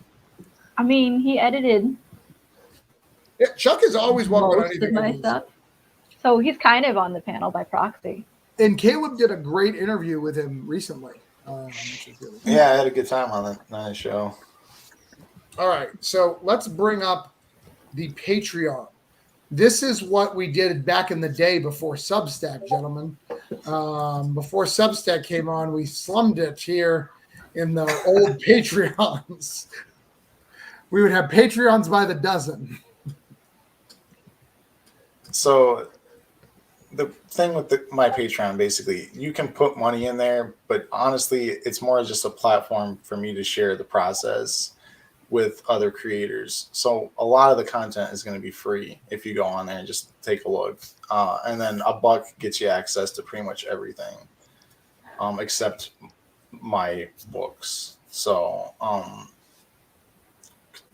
feel free to check it out when you get a chance, but it's the fun thing is it's kind of like the exclusive platform right now for me sharing stuff from the Neverland series that I'm working on with Marcelo, who worked with me on Nook and with Flytrap. So if you want, I could give you a little pitch of the Neverland series. It might entice you to want to know more. So it's kind of a modern take on Peter Pan. I call it like a spiritual sequel to Hook with Robin Williams, the movie, and kind of has like a never-ending story feel to it. But it's about a boy whose mother falls ill during a pandemic, and he's forced to grow up too soon because of this. And so one night he goes to sleep and wakes up in Neverland. Neverland has called to him, and he wakes up and finds that all the magic in Neverland is gone. So he has to basically get pulled into this crazy quest with all the characters that you know from the original book. Basically, I took a lot of reference from the original book, of course, and it's his quest to try to figure out how to bring the magic back to the island, and has a lot of subtext with what's going on in the world. But it's fun it'll be a fun read for kids too. But if you're older, you're gonna get a lot more out of it, just like those fantasy movies and books that we all grew up with, back in the 80s and 90s when we were watching Never Ending Story. And you watch that movie now when you're an adult, and you're like, man, there's a lot more going on there than you could ever realize when you're a kid. But I love stories like that. So that is the Neverland. And issue 1 will be hitting Kickstarter March 1st. So leading up to that, you'll get to see all the process of us going from script to concept to page. You have the full black and white pages, but we're also having them colored and lettered. So you get to see everything from the beginning to the end. And then we're going to release, I think, 10 complete pages on the Patreon by March 1st, so that you kind of get like a full preview of the book before we even launch. So exciting. Just a fun way to kind of share the process. Hold on. Jeff looks like he's trying to watch the panel from someone else over someone else's face. Phil, you're a gentleman and scholar-ish, Chi-Town. So I got a couple questions about this, Caleb. So with you being doing the publishing thing, I think that a lot of people who are trying to get to that route. Do you talk about that process about here's what I pitch, here's what they accepted, here's what I pitched the first time? Will you be sharing some of that process on there? Because I think people would be interested in seeing that, and maybe even the development over at the Source Point or Scout and how they run things a little differently. Whatever you're about. That's going to be the thing for me. Learning this over this next year is my books on Scout come out this month, our first 2 books, and then I have another 2 books planned for next year. But it's like I haven't really seen how the release and everything works. I have some working relationship right now with the editors and stuff for their magazine that they do quarterly. Frontier? Yeah. So, but it'll be interesting to see how the 2 companies work differently. The contracts are a little different and everything. But I'm part of the fun with the Patreon is like, if you're a patron, basically I make it that if you're a patron, like you can toss an idea at me if you're interested in something, and we can talk about that on there. Or if you bump up to a high enough tier on there, I even have it where I'll do like just a one-on-one session with you talking about your process and even help you with your Kickstarter campaign to set it up and all that good stuff. But like I've always been pretty open about talking as much as I can about everything, because man, I didn't know what the heck I was doing. When I got into this, like I had no social media following. I had no idea how to make a comic book. Like I just threw myself into it blindly, coming from a film background. So I was like, oh, there's similarities. And I used Kickstarter with a group of filmmakers to raise money to make movies. But I'd never done it by myself. So it's like, I want to share the process from when I didn't know what I was doing to now when I have 2 series picked up by different publishers. So it's like, I'm always open to talking about it. It's the pitching, just to give you a little glimpse into it. I go through spats where basically if I have first issues, I'll try to submit to certain publishers, but at first your eyes are big and you're like, I'm going to submit to Image and Dark Horse and all these indie publishers, the big name indie publishers, and see if I can get, you change your tune quickly when you're completely ignored. The publishers like Source Point care about the people that are on Kickstarter a lot more, because they see that as the pool of talent that's the future of the industry. Yeah. So basically what I was doing was I just have learned to kind of watch what their releases are, and if I have something that matches a publisher's catalog, then by all means, most of those people are on social media in these groups talking with everybody. Yeah.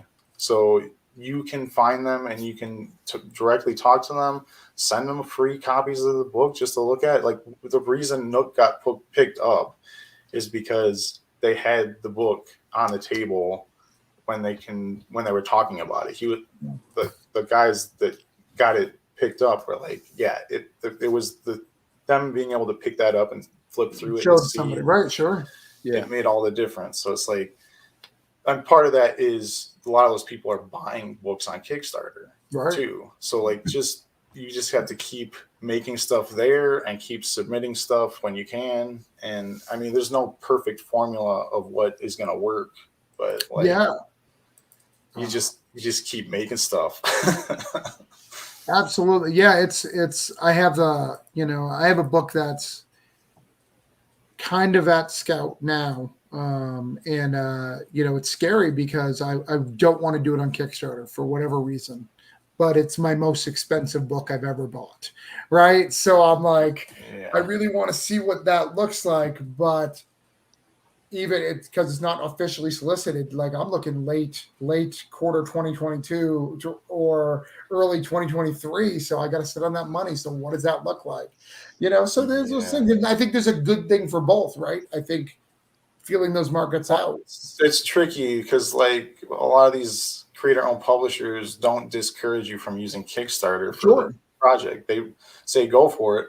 Of course, they want a window between things, and there has to be it's an exclusive book, and they want their own covers and all that stuff, Sure. but it's all they want you to succeed, and you have to bring the book to the table. Like that's just how, I mean, Image Comics works that way too. You have to bring the book to the table. So like they know very well how hard it is and how expensive it is to make a book, especially as a writer coming in without anybody where you have to dump all the money in for the artwork and everything. It's like Scout is willing to help when they can, and I'm sure Source Point will be that way too, but it's like they too only have so much fundage they can put out to help you along the path. So that's why they're open for those Kickstarters to keep going. So it's weird. Like I didn't necessarily want to do a Super Cats Kickstarter for my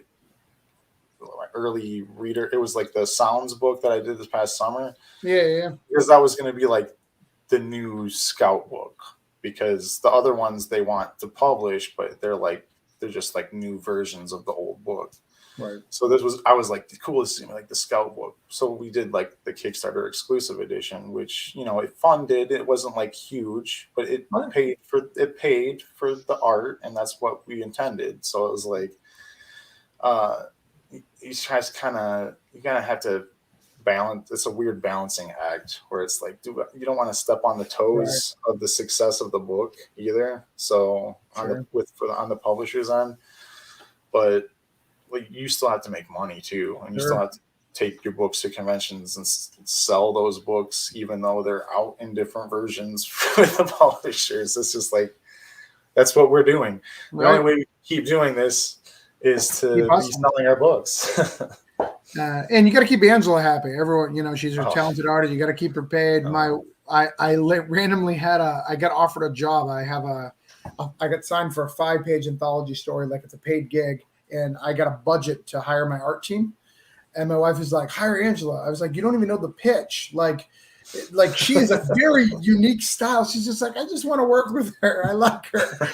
It's like, this is kaiju. I'm sure she could do kaiju, but I don't plan on doing kaiju cube. So I don't think Angela and I are going to work on this one. Yeah, I was going to say, it's going to be a different kind of kaiju. Right. It probably would be amazing, but it'd be super fun. That's not what I plan on writing. All right, so let's go to Jeff. Jeff, you don't even have anything going on, so just talk for a minute. Just hanging out. And see if anybody wants to PayPal Jeff money, Jeff, give your PayPal. He's got a Venmo account. We can just buy a copy of The Scientists. I got boxes of those I need to get. Please. Get them out of my house. I just need to get better at juggling multiple projects. I think I always am overly optimistic in how quickly I can get something done, and everything just kind of just ended up overlapping on top of each other. Like I was doing a 3D conversion project for somebody. Oh my god, my cats are fighting under the table right now. What's going on over there, Jeff? What is so you started let's go through the timeline just to make sure everyone's fair. You started walking your dog in the dark night, looked like a stalker Blair Witch thing. We couldn't hear you. It was like Paranormal Activity over at your house. Then when you could talk, the birds attacked, and now the cats are going insane. So either Fang and Fowl is over at your house causing some shenanigans, or your house is crazy. Maybe it's Anthony. Maybe it's the Australian, like all his dark reverse magic is there. I don't know what's going on. Is Nook there? Like, what's going on? Yeah. So I was doing a 3D conversion job for this comic, Quick the Clockwork Knight.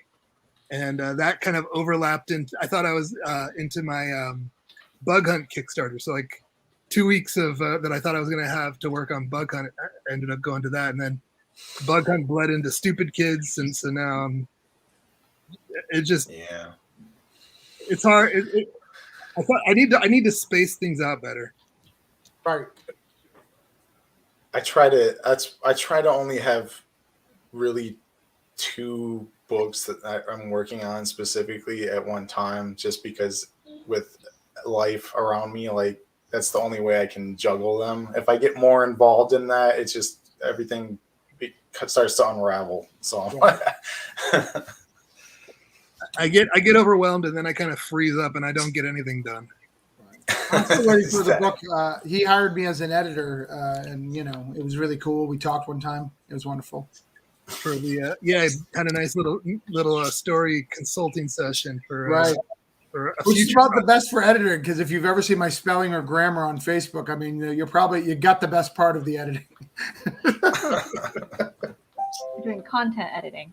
Content. I'm more of a like help you flesh it out. Yeah, content. Well, partially content. Yeah.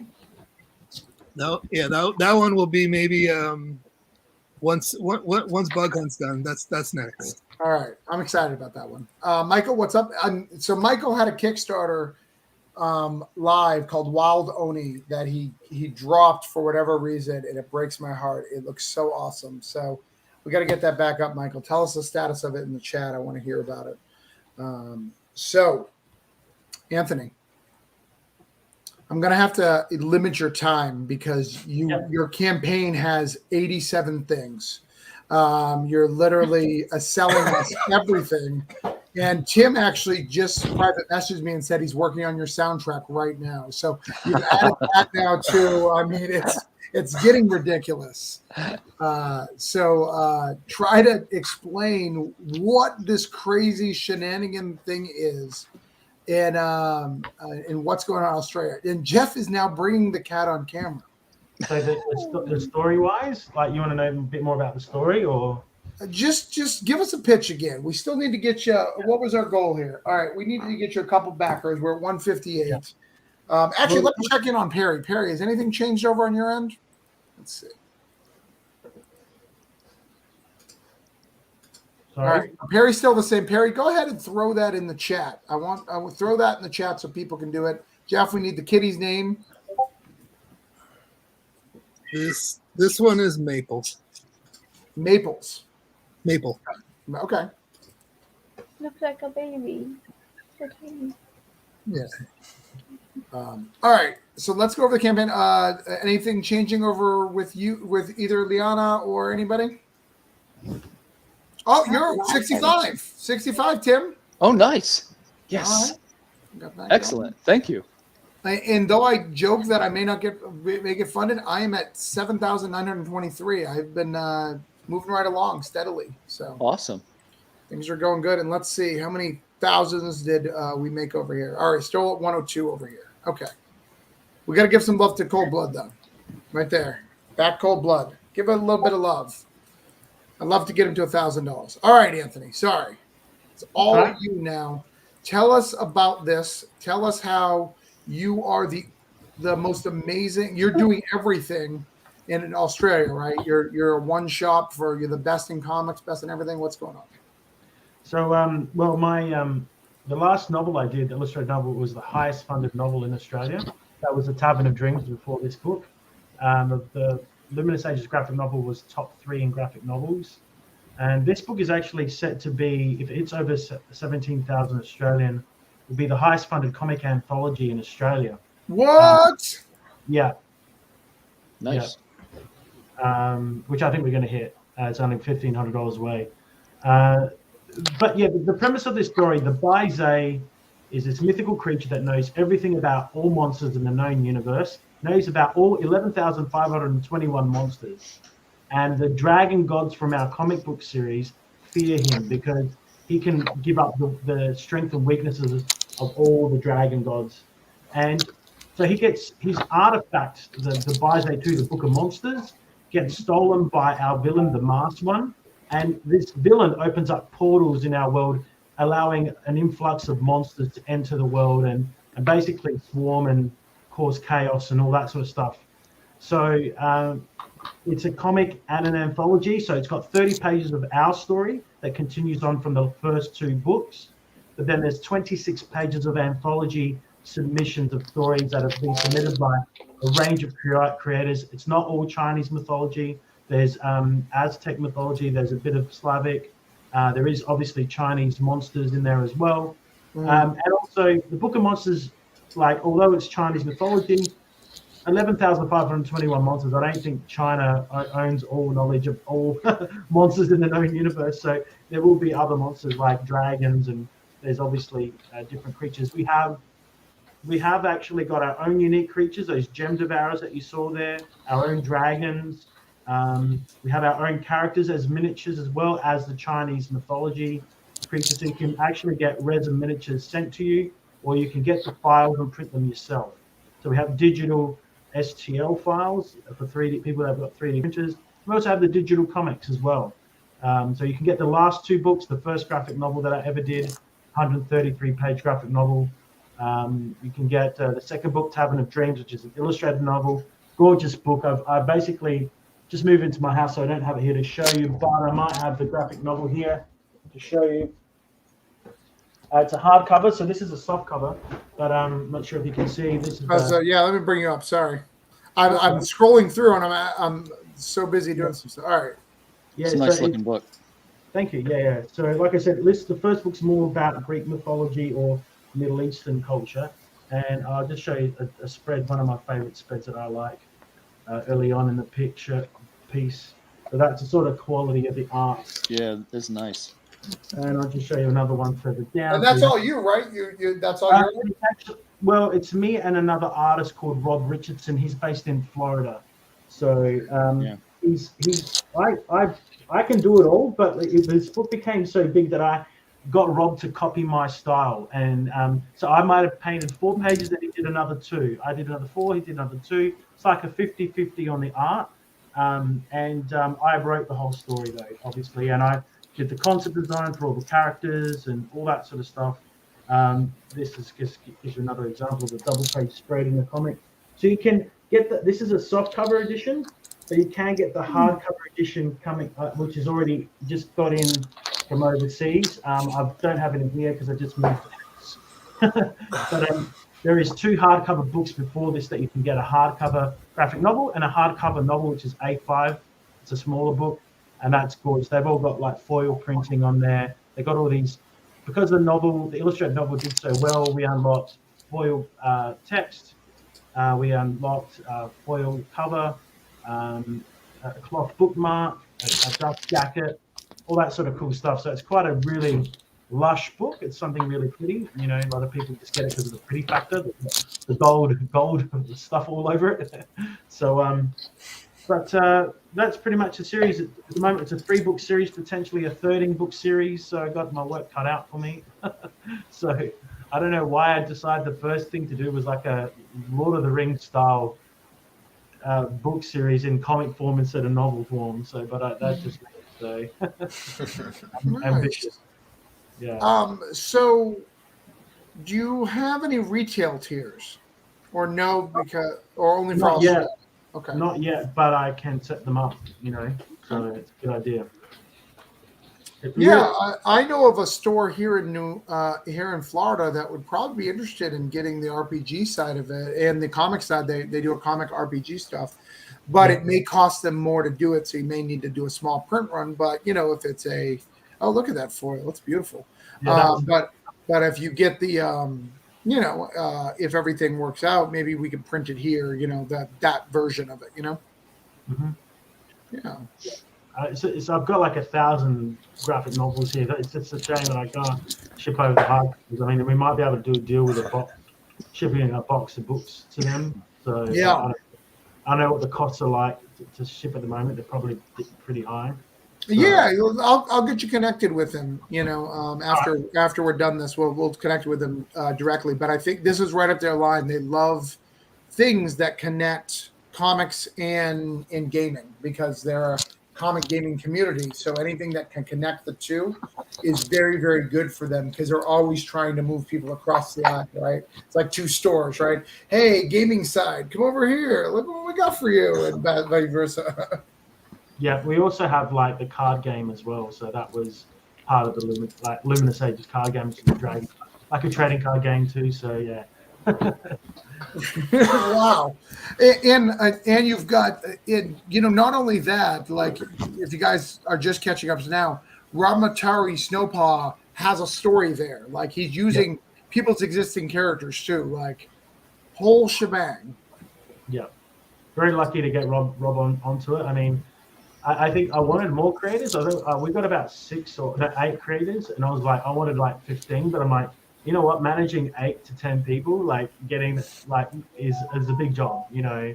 Hire LK. She's got this.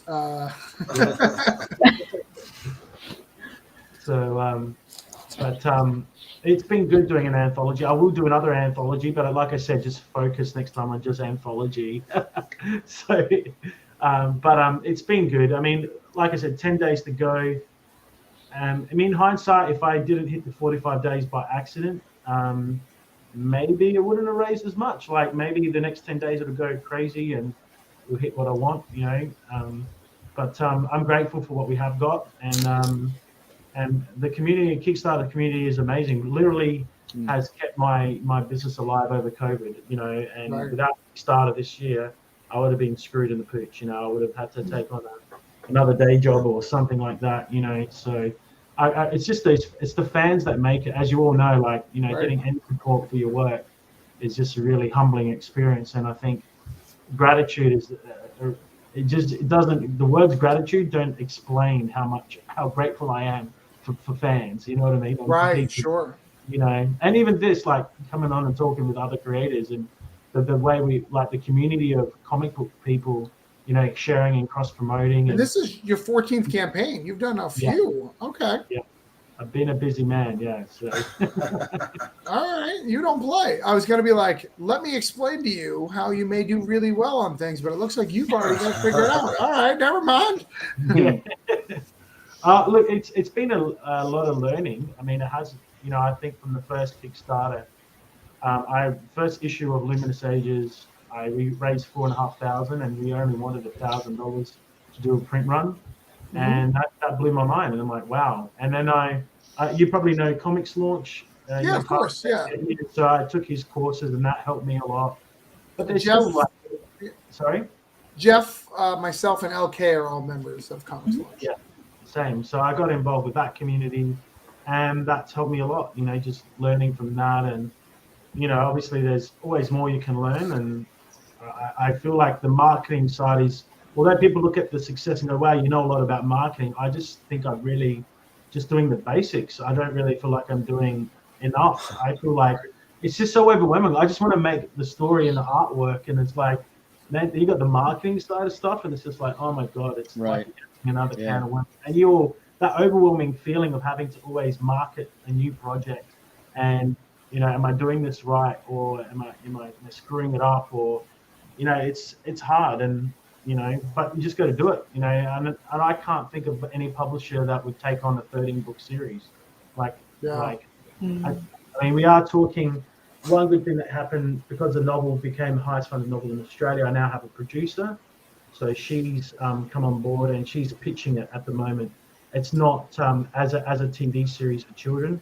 So it's not, you know, there's no guarantees with that stuff. You could pitch stuff and it doesn't work. So she's pitching it to Australian television networks. But, you know, that's a great achievement. But obviously, if it doesn't happen straight away, I'm not going to get upset. I know that there's so many things that get shelved. You know, people pitch comic stories, and that's not the reason why I got into this. I mean, it'd be nice, but I got into this because I wanted to create my own unique voice and create comics. I love painting comics, you know, and I love making stories. So, but that was a great kind of achievement. But like I said, we'll wait and see.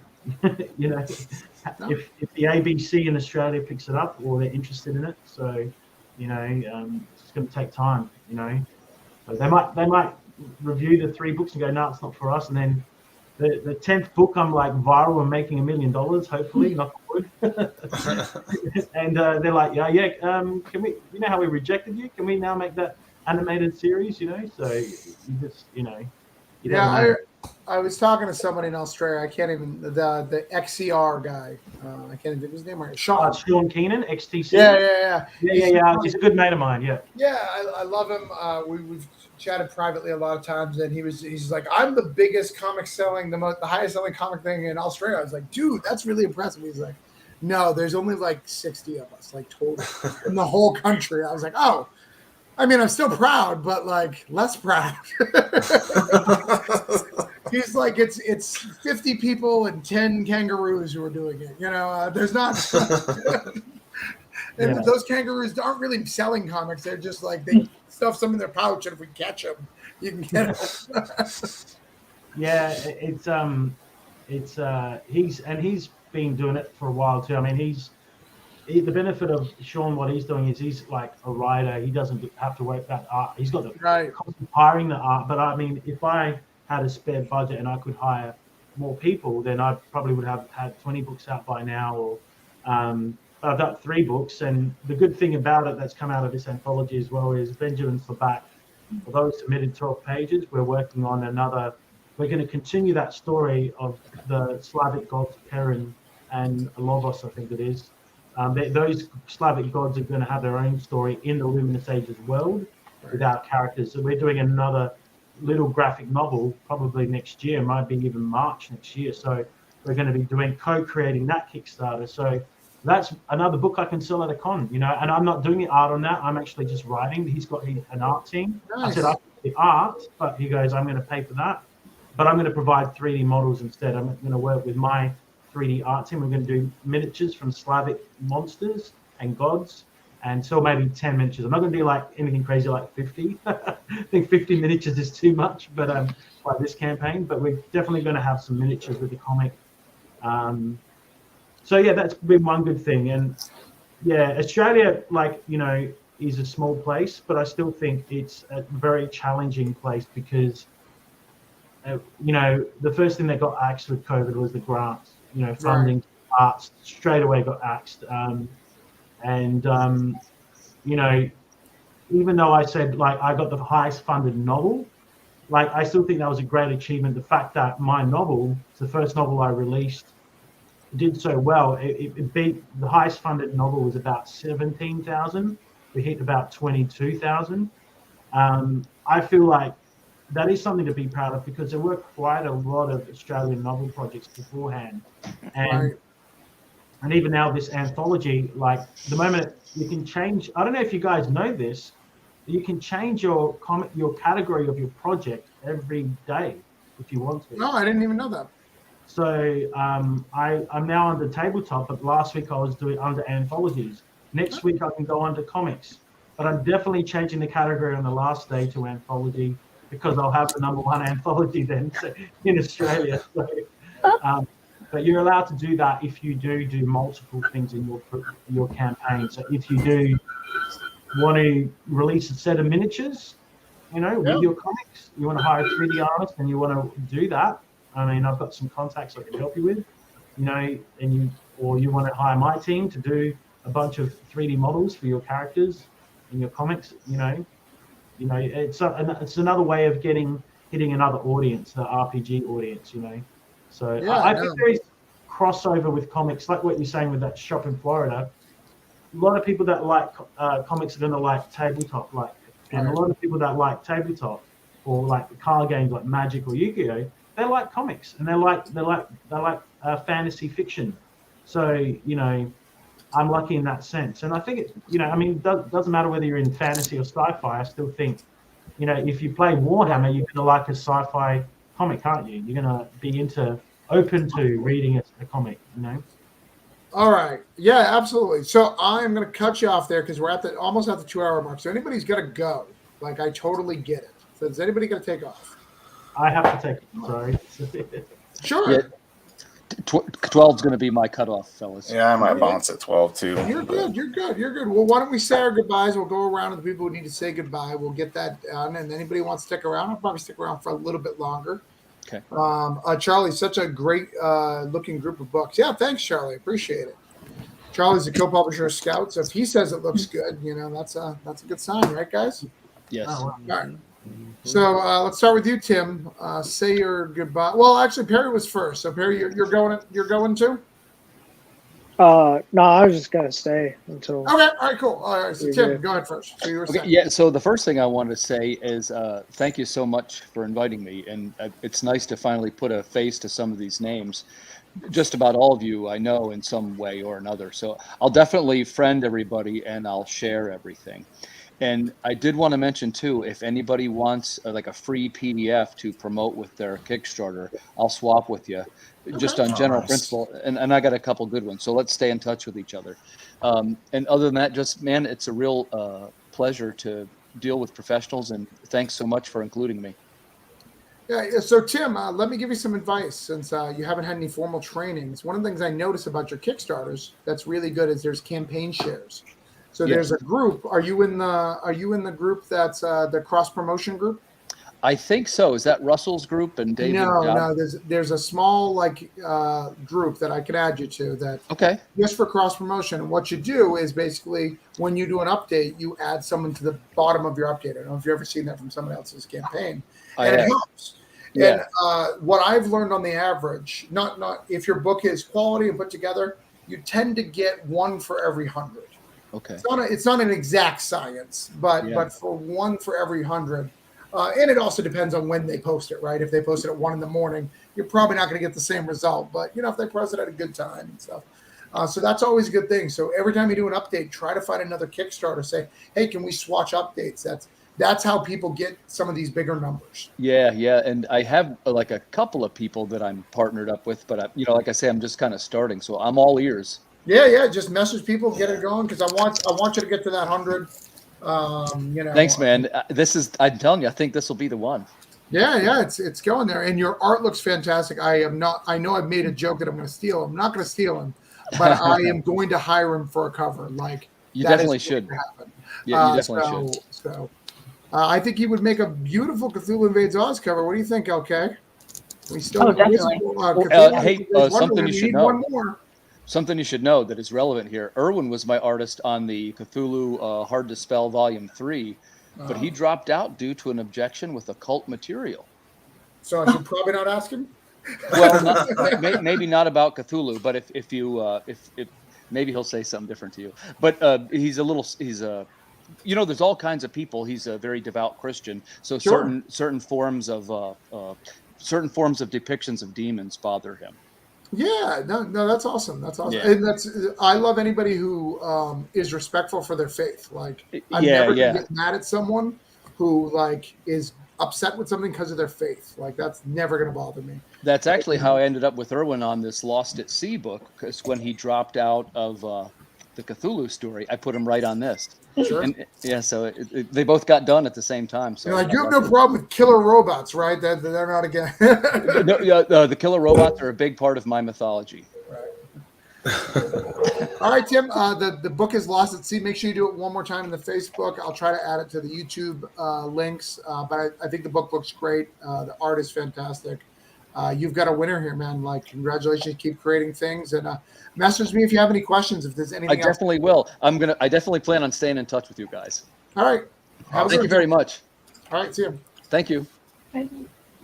So, Caleb, are you going to use this I have a kid and need to go to bed because I'm a single dad thing again? Sure. No. I do like sleeping, though. Yeah. I've heard good things. I'm not a huge fan, but I've read about it on the internet. Tomorrow's my writing day because he's in preschool for a few hours. So I finally have all my other crap done. So I'm going to be spending some time with the Neverland tomorrow. So I'm on book 3 of it. So we're trying to get all 5 issues written this winter. And then we're just going to start pounding them out. So that's awesome. We'll see. And that's your biggest series yet, right? 5 is. I did Alter Life, which was 5, okay. So it's the biggest one I've done since that. It's a little more daunting. I'm a fan of the 3-issue miniseries, just because I like to get on to my next idea, but I think this one. There's just so much good stuff in it. I came up with all these really fun ideas with using the mythology of the Peter Pan stuff just in a modern sense. And I think it's worth the 5 issues and making a big, awesome book out of it. So I wanted to ask you this earlier. What continuity is it? Is it just the first book or the Return to Neverland? Does it have the play? What or do you not worry about that? It's really just based off the first Jamboree book. Okay. Like it basically takes place years after. Like if you're not familiar with the way the actual book ends, but Captain Hook actually gets eaten by the crocodile in the original book. But in my story, he escapes from the depths of the crocodile in some way. So we get to see that happen too, which is pretty cool. But yeah, I wanted to go straight from the source because I read it to my son last year during the pandemic. It was partly for me, it was partly for him. And I was like, man, there's so much cool stuff in here, so much darker stuff than you get in any other version of the story. So I was like, I'm going back to that dark part of it, maybe minus the racism, but and the scalping, but right. That was my biggest problem. So where the next anthology of Cthulhu Wonderland goes, it's Neverland, and it was really hard because there's really not a lot of characters. It's not like Wonderland or Oz where there's plethora and like there's more. You know, you won't be able to write enough. Neverland's like 14 characters, and then if you take out anything racist, you're down to like 12. So, like, my wife was like, "We are not using that tribe." I was like, "Why?" No, it literally means. Oh, that's what it means? I'm not interested. Yeah. There's things that I keep in there, but I use things respectfully, I think. Yeah. And you got to have Tiger Lily. Like, I think you need Tiger Lily, even if you don't use the rest of the stuff. Well, and I kind of combine characters in a sense, too. And I just think it plays well the way that I did it. And I was careful not to be disrespectful of someone's culture as well. Sure. So it's easily done if you do research, but you know, in when you're writing books back in the time Barry was, I don't think he was that concerned about that. Same as H.P. Lovecraft, right? So $7. Oh, you're talking about my book. Thank you. It's hard when you just have the links there. But say goodbye. Yeah, well, thanks for having me. I'm glad I finally got on here. I'll do it again sometime for sure. Awesome. If you ever, man, like any of you guys, if you're ever interested in the process or my process, not only is the Patreon open and pretty much free for all to see all that stuff, just I'm always willing to talk if I have time. So, and if you have questions about printing, from anything from printing to dealing with customs overseas, like I know all of the crap that you have to deal with. I've been through it all basically over the past 6 years. So I know more than I ever thought I would. So I'm always willing to kind of give back. So yeah, thanks for having me, man. Yeah, no problem. Have a good night. Yeah, thanks. I'll talk to you later. See you guys. Wake up. Jeff, you said you had to go to bed? I do have to go to bed eventually. Okay. Is it because the bird is very frustrated? The bird is ready for you to go to bed, or is it the cat, or is it the dogs, the wife? I don't know. Like your house is that's a different cat than you were holding before. What's that one's name? Oh, this one's Mia. Okay. You're not creepy at all, Jeff. It's fine. So tell us about you, where we can find you, all that jazz. Say goodbye. Yeah. Hey, if you want to check out my stuff, you can go to scientistscomic.com. And it's got links to all my socials, and you can get on my newsletter and get a free digital copy of my comic if you like. Nice. Have a good night, everybody. Good night. I love you, Jeff. Love you. Heart. Good night. That guy is crazy. Can we talk about that? No. All right.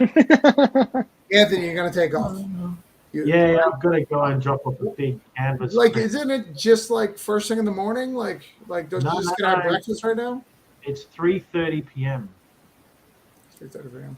Yeah, in the afternoon. So, Mike, if you're going to be on for a bit, when everybody leaves, I want to jump you on, and we're going to talk about the Waldoni stuff. Send me a message. I'll give you a link. But go ahead, Anthony, and do your stuff and say your goodbyes. I'm going to step away for a minute because I drank this one and I don't have another one. So is that cool? Is that not going to be offensive to everybody? I've been here 2 hours. I'm going to take a minute. Is that cool? Thank you so much, Travis, for having me on such. Well, don't leave until I get back. I want to say goodbye, but yes, okay. You're in charge until I get back, okay? I'm in charge. Oh, goodness. Just sit there. Just if somebody says something like offensive, just yell. Oh, okay. I'll run back. All right. Yeah. I trust Anthony though. He's gonna say some good things. Go get your beer, mate. Come on. It's an Aussie. Go get your beer.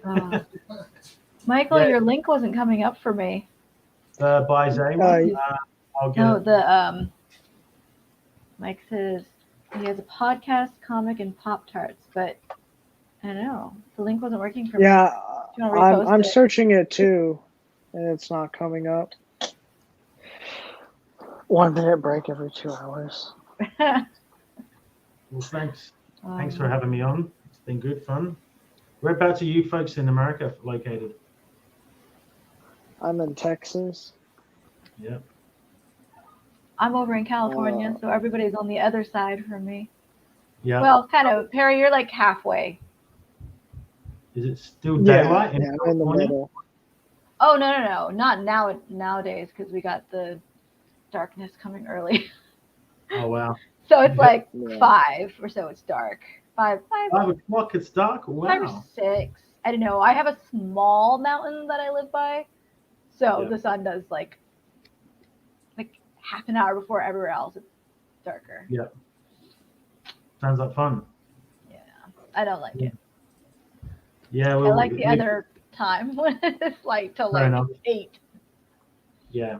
It's sunset is 8:30 here, but I think in Adelaide, like it gets dark at 6 p.m. when it's not daylight savings or whatever. So it's not too bad. Yeah. Apparently, I live in one of the most livable cities in the world. Just so you know, Adelaide, second most livable city. Do you get the scary spiders, or do they not come into the city? We don't have the really scary spiders. The funnel webs are the ones you got to watch. So Adelaide doesn't have the funnel webs. We only have the redback spiders. So if they bite, you still got 8 hours to live and go to the hospital. But I literally live in by the beach. I just moved into my own house after all these years of struggle, and I went for a walk down to the reserve near my area, like near the beach, and there was this brown snake just sitting there, basking in the sun, minding its own business. It didn't start to chase me or try and hunt me down or kill me. It just wanted to sit in the sun, and then it slithered off. But apparently there was like a lady from the local university was doing research there. So she was there with a high visibility vest, just kind of guiding people off the trail to watch out for the snake. But look, I've seen multiple brown snakes, black snakes.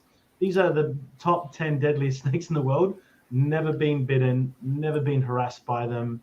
The only way you're going to die get bitten by a snake is if you are a moron, like you go and chase him, like you do like a Steve Irwin, or I don't know if anyone knows who Steve Irwin. He was like that nature guy. No. Yeah, and we did get him in America. Yeah, we claimed him actually. We were very sad that you guys sent him in such dangerous areas, as you know. But like the only way is if you accidentally step on a snake, and sometimes they don't release venom depending if they're an adult or a child snake. But I've never, knock on wood, in all my and I'm a nature lover. I'm always hiking. I'm always looking for waterfalls or whatever to get good photos. Never been bitten by a snake, knock on wood. So I'm pretty mindful when I'm walking not to step on something or, but we're pretty good. But thanks for having me on the show. Hold on 1 second. I don't know. Danny, are you still here? Real quick. Danny, give a second to see if Danny's still here. So Danny is that store that I was talking about that I think would be a good fit for you. I want to show him the campaign if Danny's here. It went well, lots of fun. So Danny is here. Danny, so this is an Australian campaign, so we're going to have to figure out how we can do it. But this dude right here, my dude here, will work out something with you for a pledge tier for the RPG side and the comic. And this is beautiful art and stuff. Can you put that in the chat, Anthony?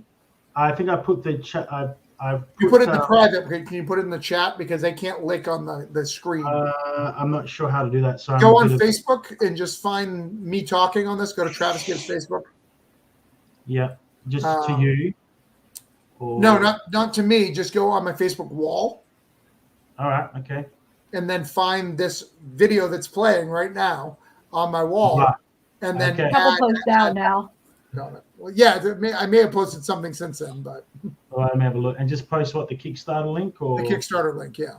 So I go on to the thing. Yeah, or Wendy, you're pretty good at finding it if you can find it.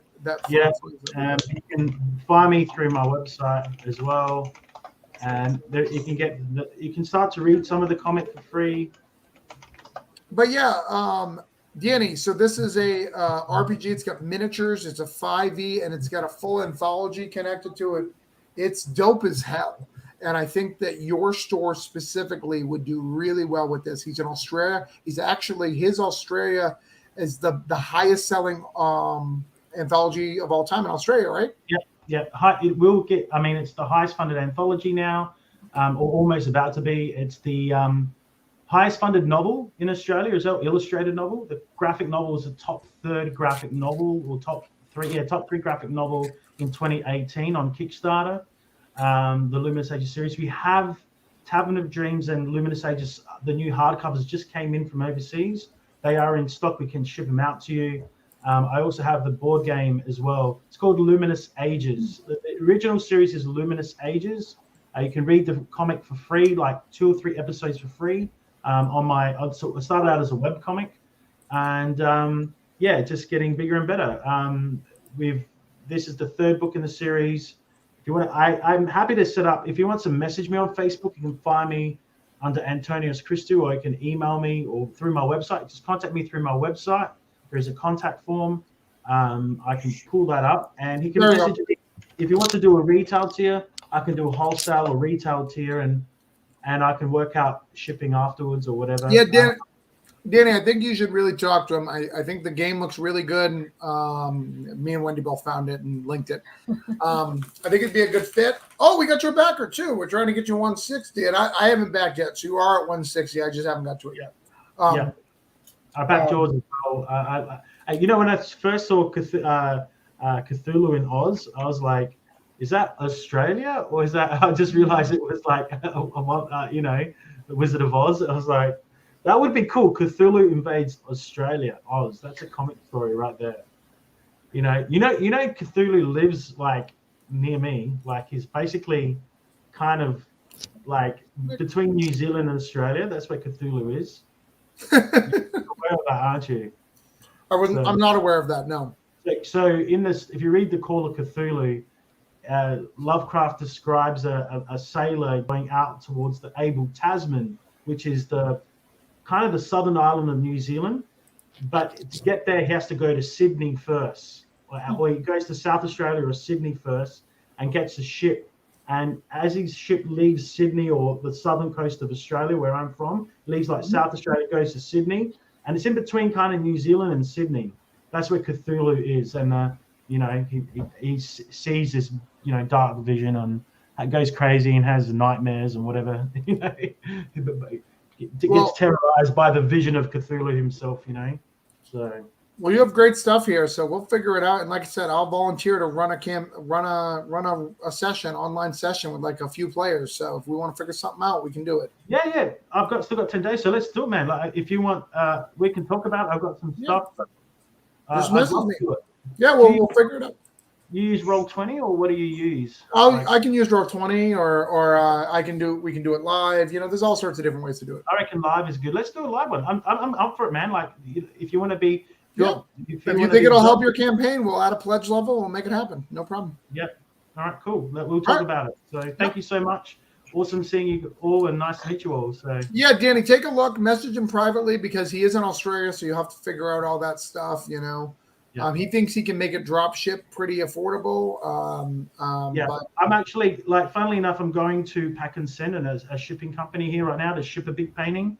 So I can ask them about shipping a box. I'll take a box and say, how much would this box cost if it's 30 kilos? Well, do you know that right now, even though you back my campaign, there's a small percentage that I may refund it, because right now to send a floppy comic, one floppy to Australia, it's $60. Wow. I 60 don't US think dollars. there's no problem from Australia going to America right now. Right. It's the other way around. It's your postal system. It's not us. It's you.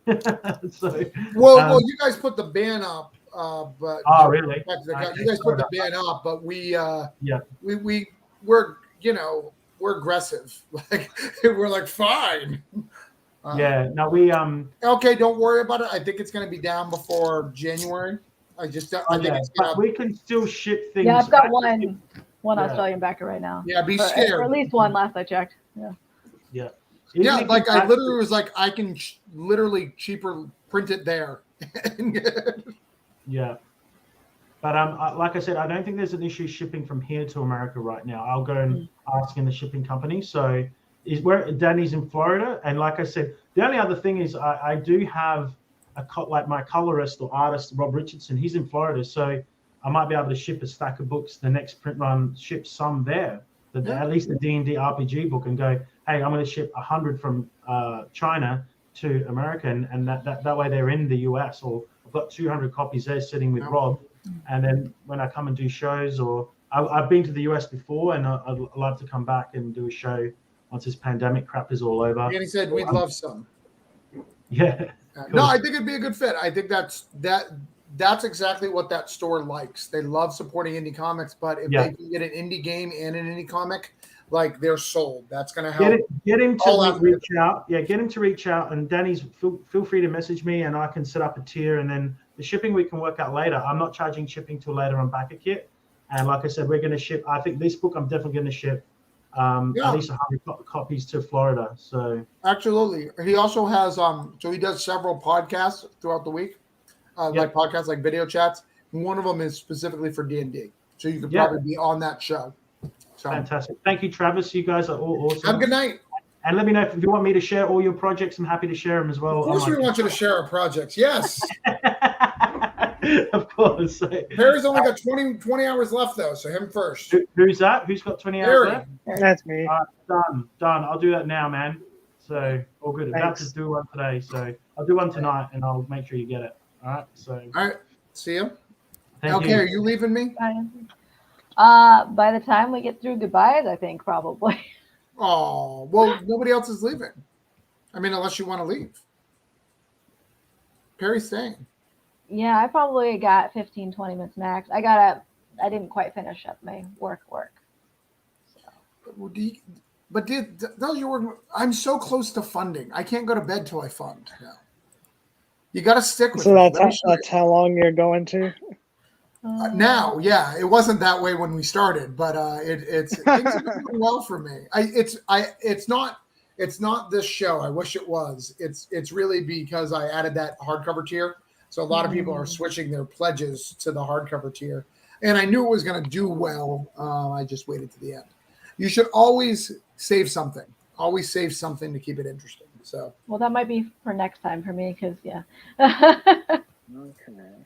Well, we got to just keep getting your stretch goals. Well, we got to get the funded first. Well, I thought you were funded. No, Oh. I think they were talking about that was about yours. I think. Oh, I for some reason thought you were funded. So you still get some time, but you can still get tons of time though. I got a list of stretch goals too, so You gotta you're ready. I'm ready. Yeah. I definitely went like way higher on my list, and I was like, yeah, this is unlikely, but whatever. We got them, just in case. Do you have retail tiers? I do have retail tiers. All right. Well, this may be one to look at, Danny. And same thing. Chuck made me put retail tiers. What's up? Chuck made me put retail tiers. Yeah, retail tiers are really good, especially if you're talking to. And that's what I need to stores. And call people. Danny's, I see a cat. Yeah, this is the book. It's very, very nice. What's your retail tier? Tell me about it. It's I can't seem to find your 50. It's $50 for what do we get? $50. And it's 12. I believe it's 12 copies, 10 of the regular and 2 of a variant. So I have two different options, one with one variant, one with the other. and then also 12 bookmarks to go. Okay, and so what does that translate to for money wise? It's 0 plus 1. Is that all in one book though? It is 36 Okay, all right, pages. that's fine. Making me do math. I'm A little like $4.16 a copy. All right, so with their variants, they can make some money. You know, they're not thing, but they'll make because I'm gonna do 6. I'm gonna retail the comic at 6 for the regular cover. Right, because it's a big book, right? How many pages? 36. 36. And then the other issues are going to be around 24. Well, LK is a great person to consider, Danny, because she's in Cthulhu Invades Wonderland. He's a big supporter. Their store is big. They do signings. We do a big signing for Wonderland, and we did it for Oz, and we fly people in. So we do some stuff. So that may be an option, and you want to have that book there to sell, So and $50 would help her get a long way to get her closer to funded. So, and then Perry, I'm doing a my goal is a little bit higher because I'm trying to do a offset run. Oh, okay. Do you know how to send the link? Since yeah, I'm on your page somewhere, I think. You have to be somewhere. Wendy, find it if you can. And let me show you Perry's too. Danny loves store copies, and he's got store copies. They sell for about $13. In a manga, I don't know how manga does at your store, Danny, but it's kind of a manga, black and white, classic manga fighting book. Did you do left to right or right to left? No, it reads regular, so I have a copy right here. Oh yeah, there you go. Nice. And it looks like someone upped their money. Did somebody up their money? You haven't lost any backers, but well, someone actually decreased their pledge, but that's what happened. Yeah, because I noticed something. I thought I had more. So you can get 10 of these for $70 for the retailer bundle. So that's like $7 a book. That covers the, that covers the print cost. And usually manga sells for $10, but one retailer I have, they have my book. They do like $12.99 or $13.99. So you could do that. I just like $10 because that's generally how manga sold at. And it's pretty affordable. How close are you to Space Cadets? Do you know Space Cadets? Yeah, let me tell you where it's at. Oh, that's Comic Shop? Yeah. I have no idea. Let me check. Space Cadets, Texas. Because I don't know. Texas is such a big state. I don't know where anybody is. It is in Oak Ridge, North Texas. Oak Ridge, North Texas. May have to bring that up on map here to tell me. How many pages? It's 202, right?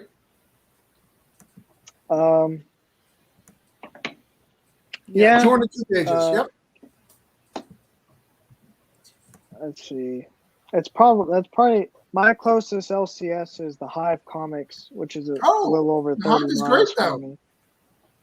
Yeah, that's my LCS because I'm just 30 miles south of Odessa.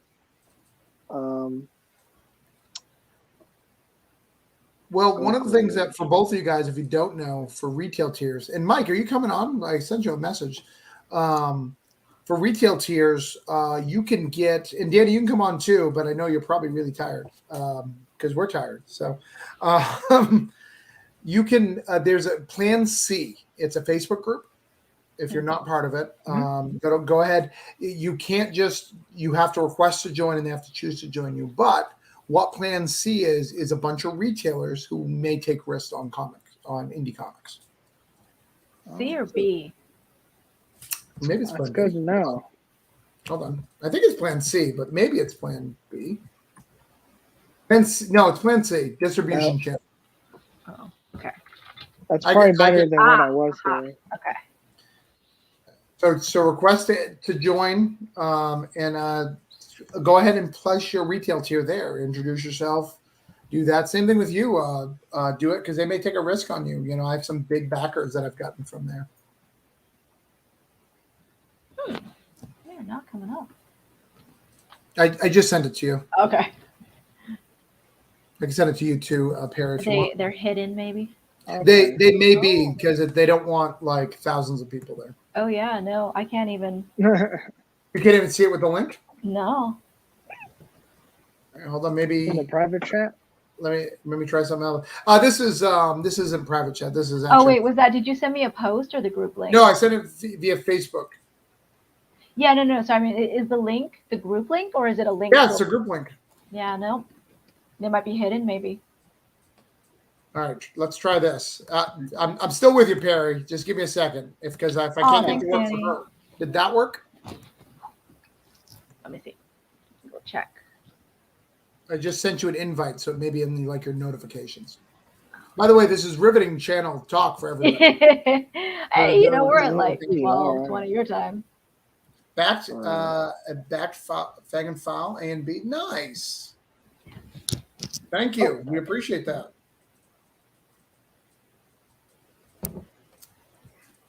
It was edited by Chuck too, so when Chuck's there, he can edit some stuff. He can sign some stuff. So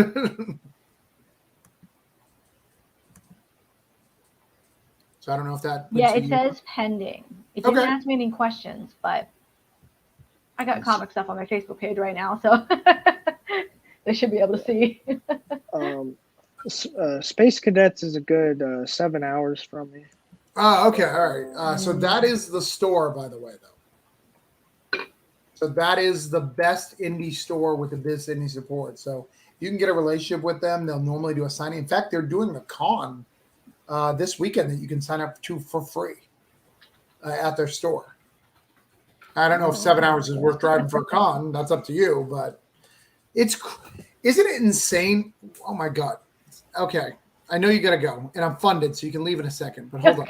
Oh, well, congrats. Oh. What is up with my people who I like? Like they feel they could just come on. Like he's literally at like a Walmart. Being like, I'm at work at Lowe's. I'm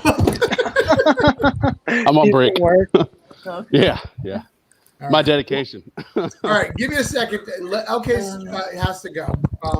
Yes. Let's check out my funded here. If you want to see my funded before you leave, okay? Let's see it. Let's see. I just got a message from my partner that it got funded. I Stalking? don't see it funded. Doesn't look funded to me. You guys see it funded? Oh, there we go. Nice. I don't see a new backer, so someone just gave me a lot of money. So that's all right. Stretch goals. Not my problem. And thank you very much. But okay, what can we do to get you funded? How can we help? Well, you know anybody who likes draw-ins? I got 2 prints left. So there's this print where you can get drawn into it, and it's got 6 slots, and 4 of them are gum. And I got 2 slots to be drawn into issue 2. So those are good. You know, they'll really get us closer. And I just announced today a fan art game. I have to be careful what words we're using here. So people can send in fan art of Fang through the 25th. Yeah. You don't Nice. You gotta do it on the comment. So you gotta, of course, be a backer. right. But at any tier, $1 gets you this guy. So Right. here we go. Well, and it also gets you the Cthulhu Invades Wonderland, which is you can't get anywhere. You only get the confetti when it's fully done, Danny. Like it's not just funded; you got to get to the end. So if you want to see Perry, when's yours done? Like 18 hours. You got to look at Perry's at 18 hours. I just gave Perry a little bit more money. I wanted to make sure that he had a little buffer in case something bad All happens. right, thanks. Guys, FB or DM me your links. I put them up on my Twitter and my podcast group tomorrow. All right, so that's Mike on the side here. All right. So Mike Williams. Messaging. Hey. So okay, say goodbye. Did you post in the chat, Mike? Yeah, he did. If you go to the chat, he posted his soda thing. Yep. Yeah, I posted the podcast, and I have all my Okay. all my icons are hyperlinked, so you could find like my professional website. You could find my Facebook and all my contact info. including the website and the other podcasts itself. So, Alrighty. just hit me up, man, so I can help out. All right. Yeah, thank you. Well, No okay, go problem. do your real work. I'm funded. You've got some stuff. Everybody's happy. So, And yeah, you can find the campaign at fangsandfoulplay.com. My website is Headless Gnomes. My socials are at Headless Gnomes. So that's where you can find me. Trying to share some stuff that isn't all just the campaign every once in a while. well, and I've got her like the minute she thinks she gets to rest, but in January we're launching Cthulhu Invades Wonderland. Yeah. So we've got to do that, and then right after that's Cthulhu Invades Cthulhu 3, right? That's when's that launching? February, March? I don't remember. You've got a busy couple of months. Yeah. And there's another one I'm in that actually I don't know how much it's been talked about, so I don't know if I can talk about it yet. I don't know when it's coming out. Sometime. Sounds riveting. Tell us more. Yeah, 2022. I don't know what's been announced, so I'm like, There's another book. It's very good. LK's in it. Back it. Yeah. Like, just throw money. Well, it takes place in your state, so we'll say that. Okay. I know which one you're talking about. Yeah. I'll announce it. Florida Man. There's a Florida Man one. I think there's two. Well, no, I think one of them was already out. I'm excited about Cthulhu versus Oz. We have that one, so you can be, and you're in it. So, Wonderland. He's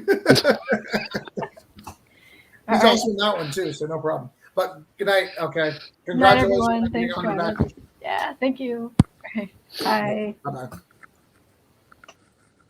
So we're going to talk to Mike for a minute, Perry. You know Mike? All right. No, I don't. I don't think so. Mike's busting ass and doing all sorts of amazing things. So Yeah, we've got to watch.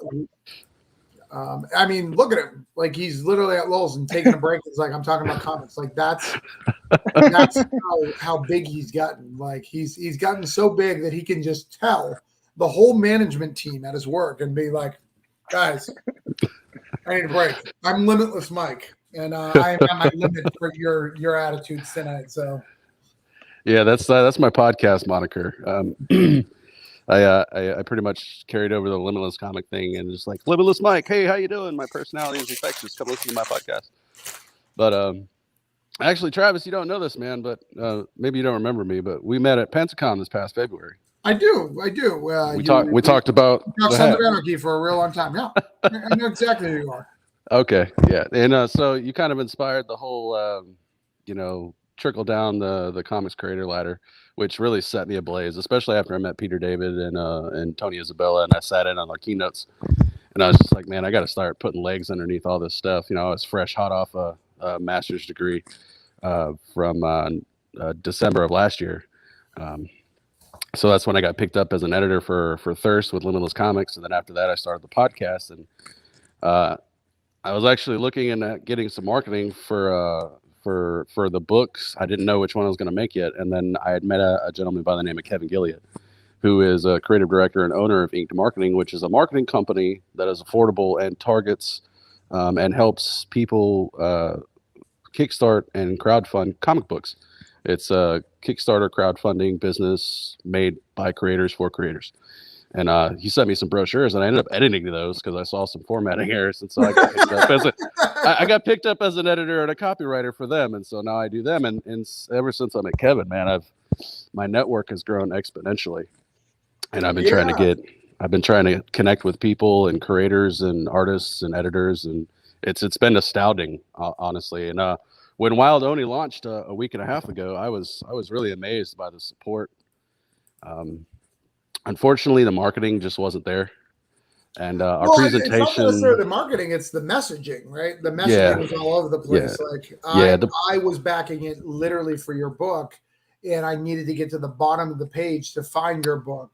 And but the main title of the book, like the main title of the campaign, was Wild Oni. It wasn't the triple. You know what I'm saying? Well, it changed a few different times. So originally, it was just like the Terror trilogy, and then we changed it. And then it became whatever it was when it landed.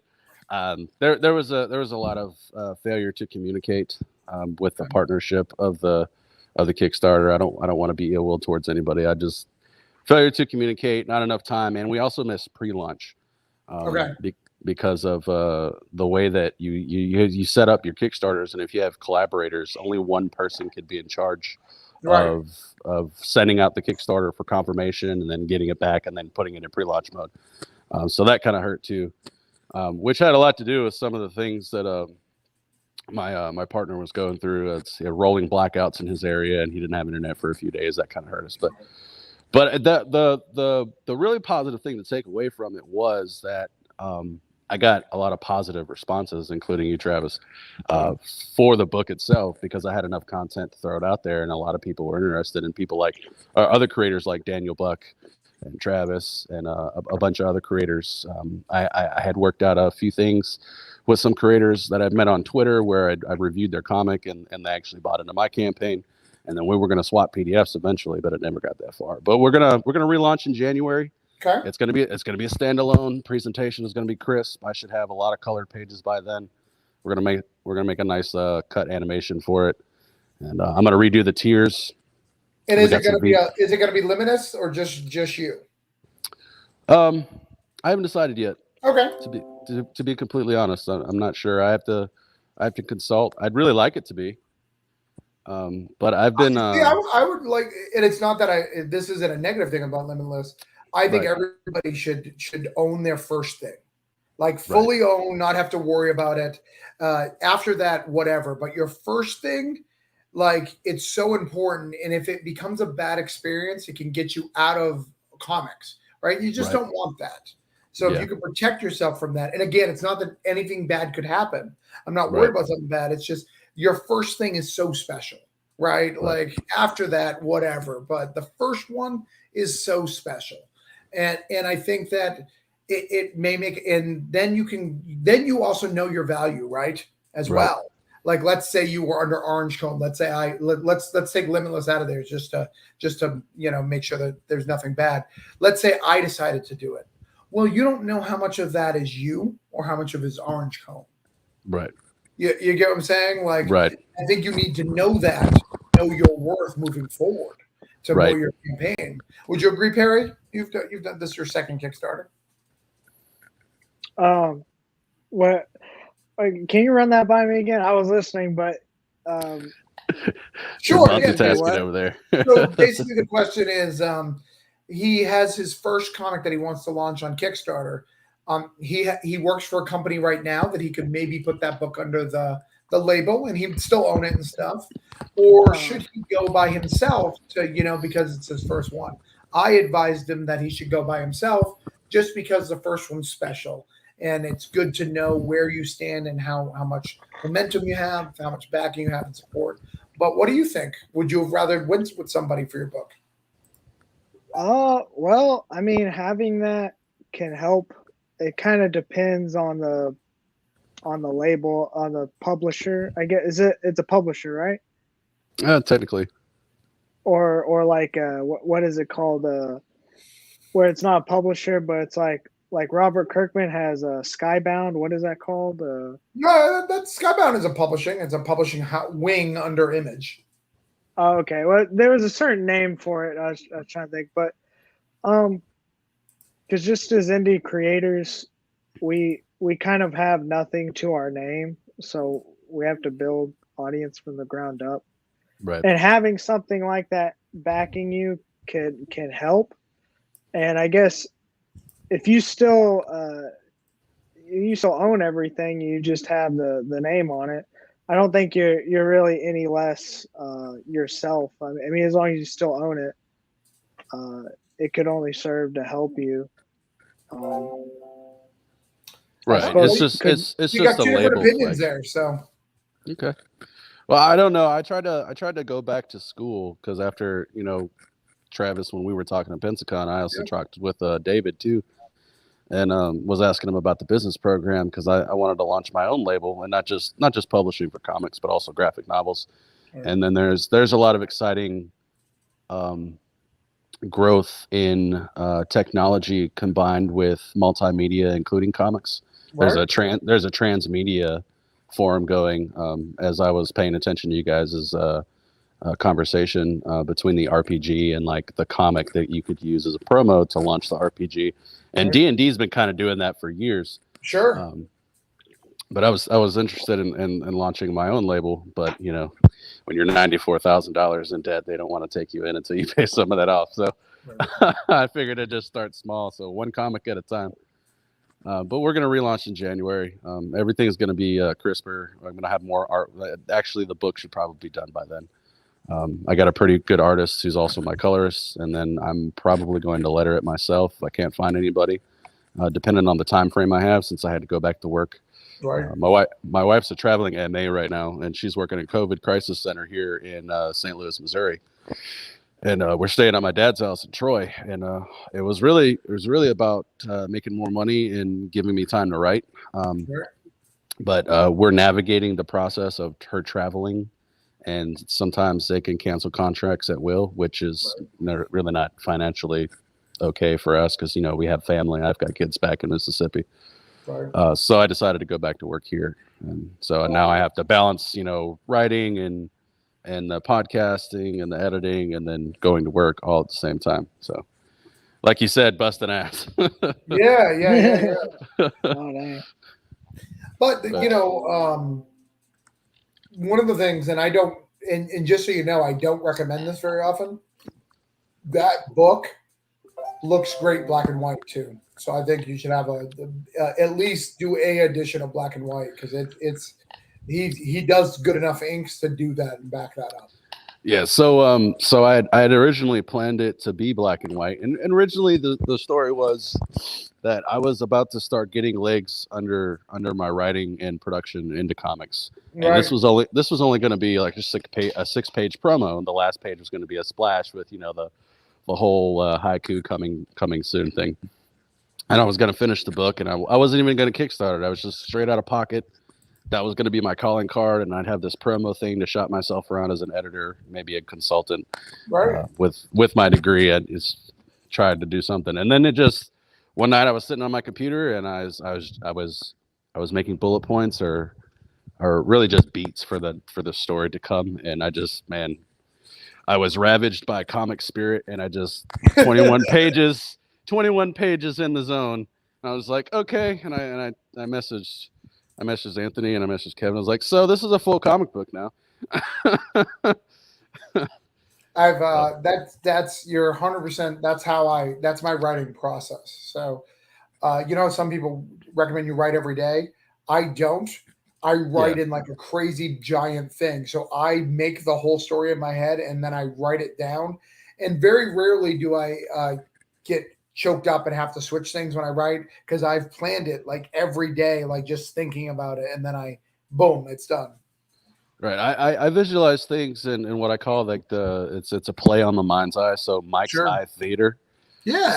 So like I see every panel in my head and I can visualize what happens if this happens, what happens if that happens, what happens if this happens. Sometimes it takes a few days. Yeah. I know Stephen King says, you know, if you write 5 pages a day, by 6 months, you could have a whole novel. By the end of the year, you could have 2 or 3 books.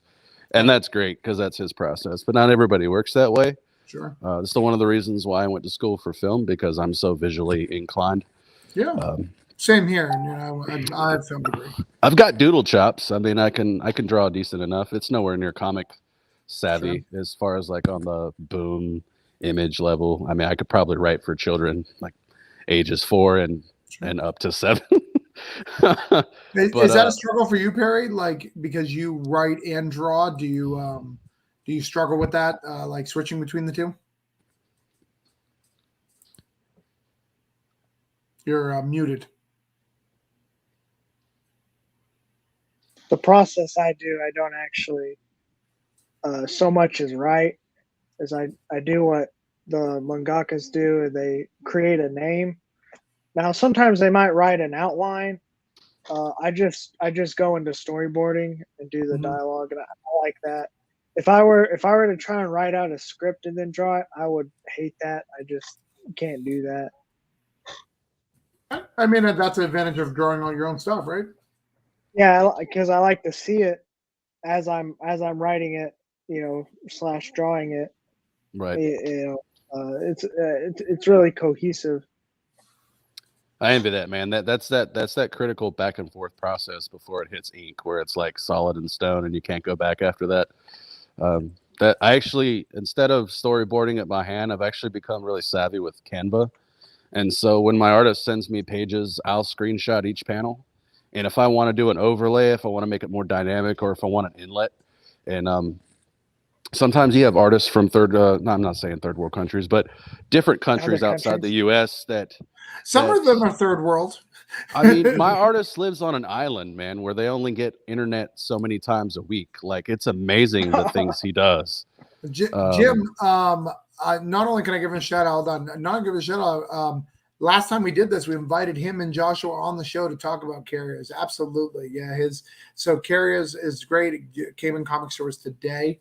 Not everybody got it because of the diamond shipment, but before the end of the week, you should be able to buy Carriers from the wonderful group over at Red 5. Jim is awesome, man. I actually follow him a lot because he does really good sculptures. And I actually got to get Carriers. I was just waiting for it to come out because I didn't have the money to do the Kickstarter at the time. So I can't wait to read that, man. I love anthropomorphic stuff. I just backed Grom. Yeah. Grom was really good looking, and I'm into the whole TMNT things. I can't wait to get that book in. Yeah, it's got to be awesome. Well, we just need to get you up, and basically, my plan is you and I will write rival series of bikers, and we'll fight each other. You're writing man, the other, and it's going to be fantastic. Big extended universe. It will people can keep getting added on, right? You got to add your gang. It's got to have 4-minute series. These characters can't die, and you're good to go. that actually double more as an RPG too. Right, there you go. Yeah. Have you ever played the Sons of Anarchy? There's a board game. If it's the one with the giant cards and they have factions in different colors, yeah, I got that. No, well, it's a board and they've got little figures and you get money and stuff. Yeah, I got that. Yeah. And you could actually coerce your other players to like gang up against the rival gang. Right. Yeah. You can like here's some money or here's some drugs and here's some weapons. The game is really good as long as you don't play it like multiple times in a row because it's pretty simple concept. Once you figure out like what you're supposed to be doing, you're like, I'm gonna just win now. Like it's whoever got this card wins. It's a lot more fun if you go about it like a D&D aspect where like you create yourself as a part of which faction you're a part of. So it's like I'm Jax's stepbrother from another relationship, from another off story from when they went to Vegas back in the day, and John took a little turn for the worst and he had a little slip up, and I'm the hi, I'm your brother. Right, type of deal, and do it that way. That is pretty cool. We did that with a few other fan players and friends of mine. It was a lot of fun. A lot of cool backstories and fan fiction came from that. Do you remember Biker Mice from back in the day? Biker Mice from Mars, yeah. Yes, man. When I saw Grom and then after Carriers, I like started going into like anthropomorphic mode. I went into Google and I was looking up a bunch of shows I used to watch back in the day, like Biker Mice and Street Sharks and a few other shows that I can't remember the name of right now. What's that? Oh, my bad, man. I'm in a podcast right now. I just needed a good place to sit, so I found a rocking chair and garden. Brian, I gotta go to bed. So it's getting late for me. Good night, Brian. Brian has some good stuff. He sent me some links. Actually, let me share Brian's links. If you guys like novels, Brian sent me some links. Let me show you his novel real quick.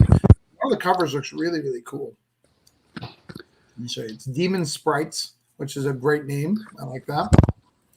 Can't leave these doors open until I set the alarm to stay in the room. Okay.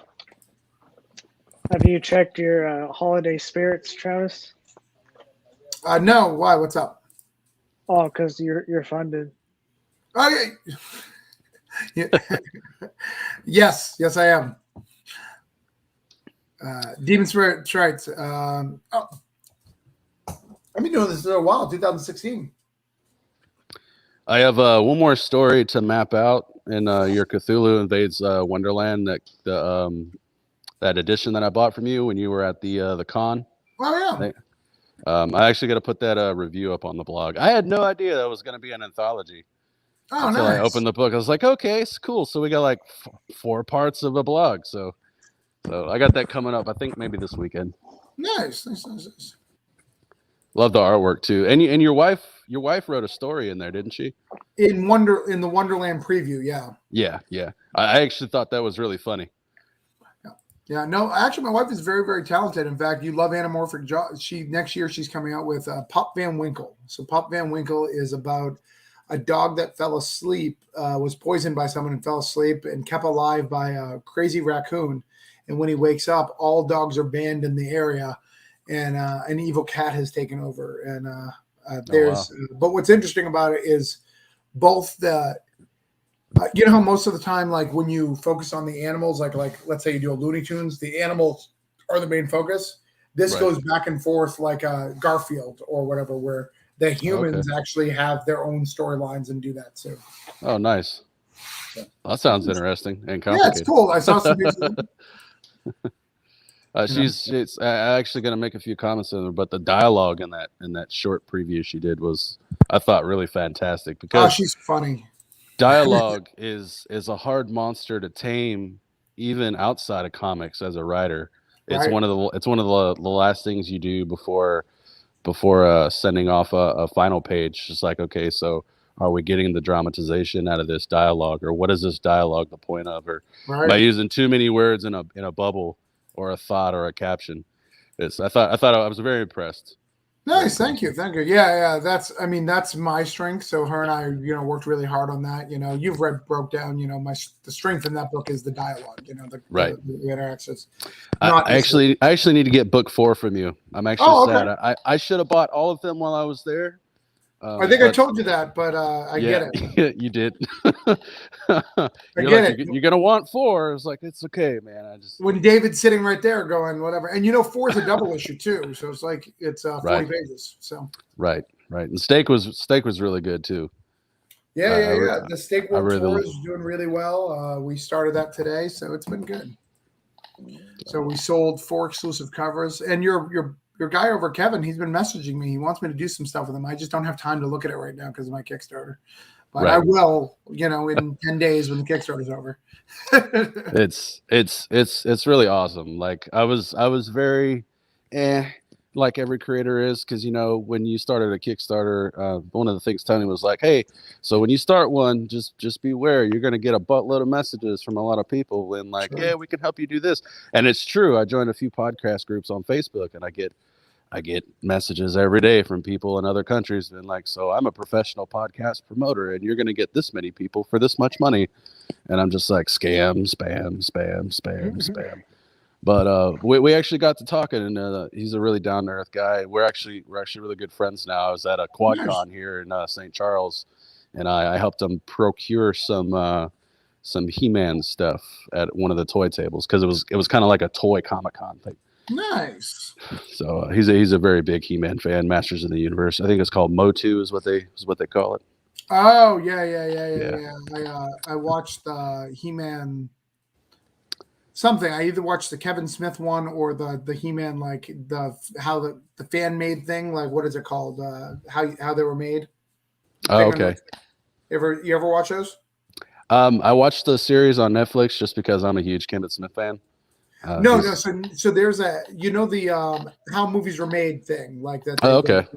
Well, there's a toy one. The Toys That Made Us is what it's called. Oh, I'm gonna have to go check that out. Yeah. Especially the Ninja Turtles one. Like the Ninja Turtles one will make you cry, like because it talks about how like why they split up, because it was part to do with the toys when they sold the whole thing.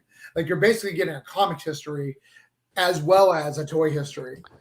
That's awesome. I actually wrote a paper in college on Eastman. He's one of my favorite creators, and I admire him for them both giving Marvel the bird for wanting Ninja Turtles back in the day. Well, they wanted them after the fact. Oh yeah.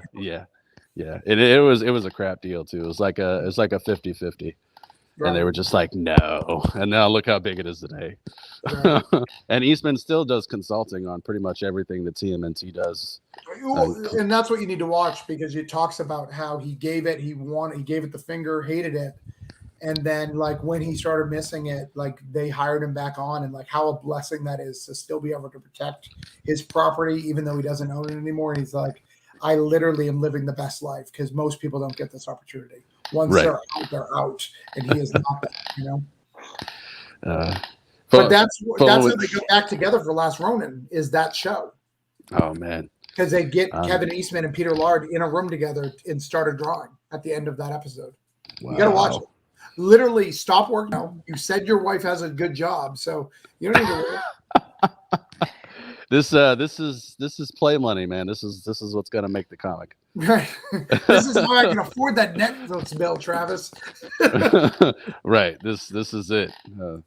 I actually have a few Motu comics that were signed by Kevin that I had one on Free Comic Book Day. That I've been trying to get rid of the special edition matted flatted one. That's not it's like, I guess it's not a misprint per se, but someone told me in a comic book group, it's like, yeah, we'll give you 65 for it. Kevin Smith doesn't really hold his value. I was like, I don't know about that. So I'm gonna get a COA and see if I can get a better price. Yeah, it's hard. I don't know. It is because that might be biased. I mean, it could be true, but it might be biased because I'm a Kevin Smith alike. Well, let me tell you this. View askew all the way. You should 100% CG it because I know of a company that signed a 7-book deal with Kevin Smith. So. Oh wow. So his value may increase. Are you good, man? Do you need that lift right now? No, you can take it. I mean, I guess it's not 100%. I don't know if it's a deal. I wasn't in the room, but I've heard about this rumor, so I'm pretty sure it's good. If it's a rumor about Kevin Smith, it's more than likely true. Kevin Eastman has a 3-cover set for Last Ronin right now. Oh my god! Is that series done running? Because I've been no, it has one more. It has 1 or 2 more issues. Yeah. See. So I started Moon Knight 2021 run today, and I'm gonna buy the other 2 on this week, and then when Last Ronin comes out, I'm gonna get the. I don't know if they're gonna do like a special collection trade or something, but I want it all at once. It's just some comics I don't buy single issues anymore because I guess I'm part of that binge, the binge groupies that just love to run through material. I hear you. But I think we're going to wrap up here. I know your break's probably over, and it is. Perry starting to look tired. He's getting distracted. And keep seeing him look. He's like, "You're funded, Travis. I told you you're funded. Why are you still here?" I get you. I thought maybe he didn't know because I was like, I don't remember him saying. You must have been distracted the whole thing about it with LK here. But hey, thanks for letting me come on, man. And yeah. When you get Wild Gummies, we'll do one of these, and you can absolutely sell to my network. Like, please. Oh, absolutely, man. And if just put the word out about comics and Pop-Tarts. So I know you had a lot of creators in here, but that's what I do on my show, man. I spotlight creators, and we talk about books. And I've got a blog, and I'll be doing at least one or 2 blogs a month based on comic book reviews. I've already got a few up, so. Yeah, that'd be awesome. But thank you again for having me on, man. No problem. Have a good one, man. You too. All right, Perry. Where can I message him at? Because, the website he dropped earlier wasn't working. Yeah. I'll give you his link to Mike Williams. I'll connect you guys real quick. And I still can't find that Plan C group. I'll invite you to that as well, but again, that one's a hard one, and they probably won't accept you before your Kickstarter ends, unfortunately. But yeah, that's fine. I mean, I'd just be in it for future reference. Yeah. What's after this? What's your next thing? What's after what? Yeah, what's after this? This is funded, and now it's a dream. It's happening. What's your next project? Volume 2 of Coldblooded. Oh, okay. You're gonna go straight into Volume 2. Yeah, and most of it's already done. However, I still need to re-letter like the remaining chapters. They've never been in print, so it won't require a relaunch or anything. And then I might need to make an additional chapter or two. And then I'm hoping the wait time isn't near as long this time around between Kickstarters. Right. And I want to be able to launch it sometime in 2022. Yeah, well, I think another thing would be good for you too is maybe get maybe work a trade out with another creator. You know, where you trade covers, where you do a cover for somebody and they do a cover for you. I think that would be a good thing for you. Yeah, that is because I'm kind of lacking collaborations, and those can really Yeah, help yeah, out. yeah, and that helps. That gets another name on the book, and they can talk about it as well. You know, and then it won't cost you anything either, right? Because you're going to do your part, and he's going to do his part. You know. Do you mean like for like variant covers or what? Yeah, for a variant cover. Yep. Okay, yeah. You don't like variant covers? Well, it's just kind of a new thing to me because manga doesn't really have variants, and it is only until recently as an adult that I've even had a pull list from a comic book shop. Store? I didn't even grow up with a comic book shop, and no, I do like variants. I've been getting variants for The Walking Dead Deluxe and Yeah. Well, and variants are tough, man. They're a necessary evil, I think, for these campaigns. Like, because on your top tier, you know, on the higher level tiers, you know, the people who like pay like $75 or whatever, you know, they may, if they can get extra stuff or extra variants, that's really more enticing to them than prints, you know, and stuff.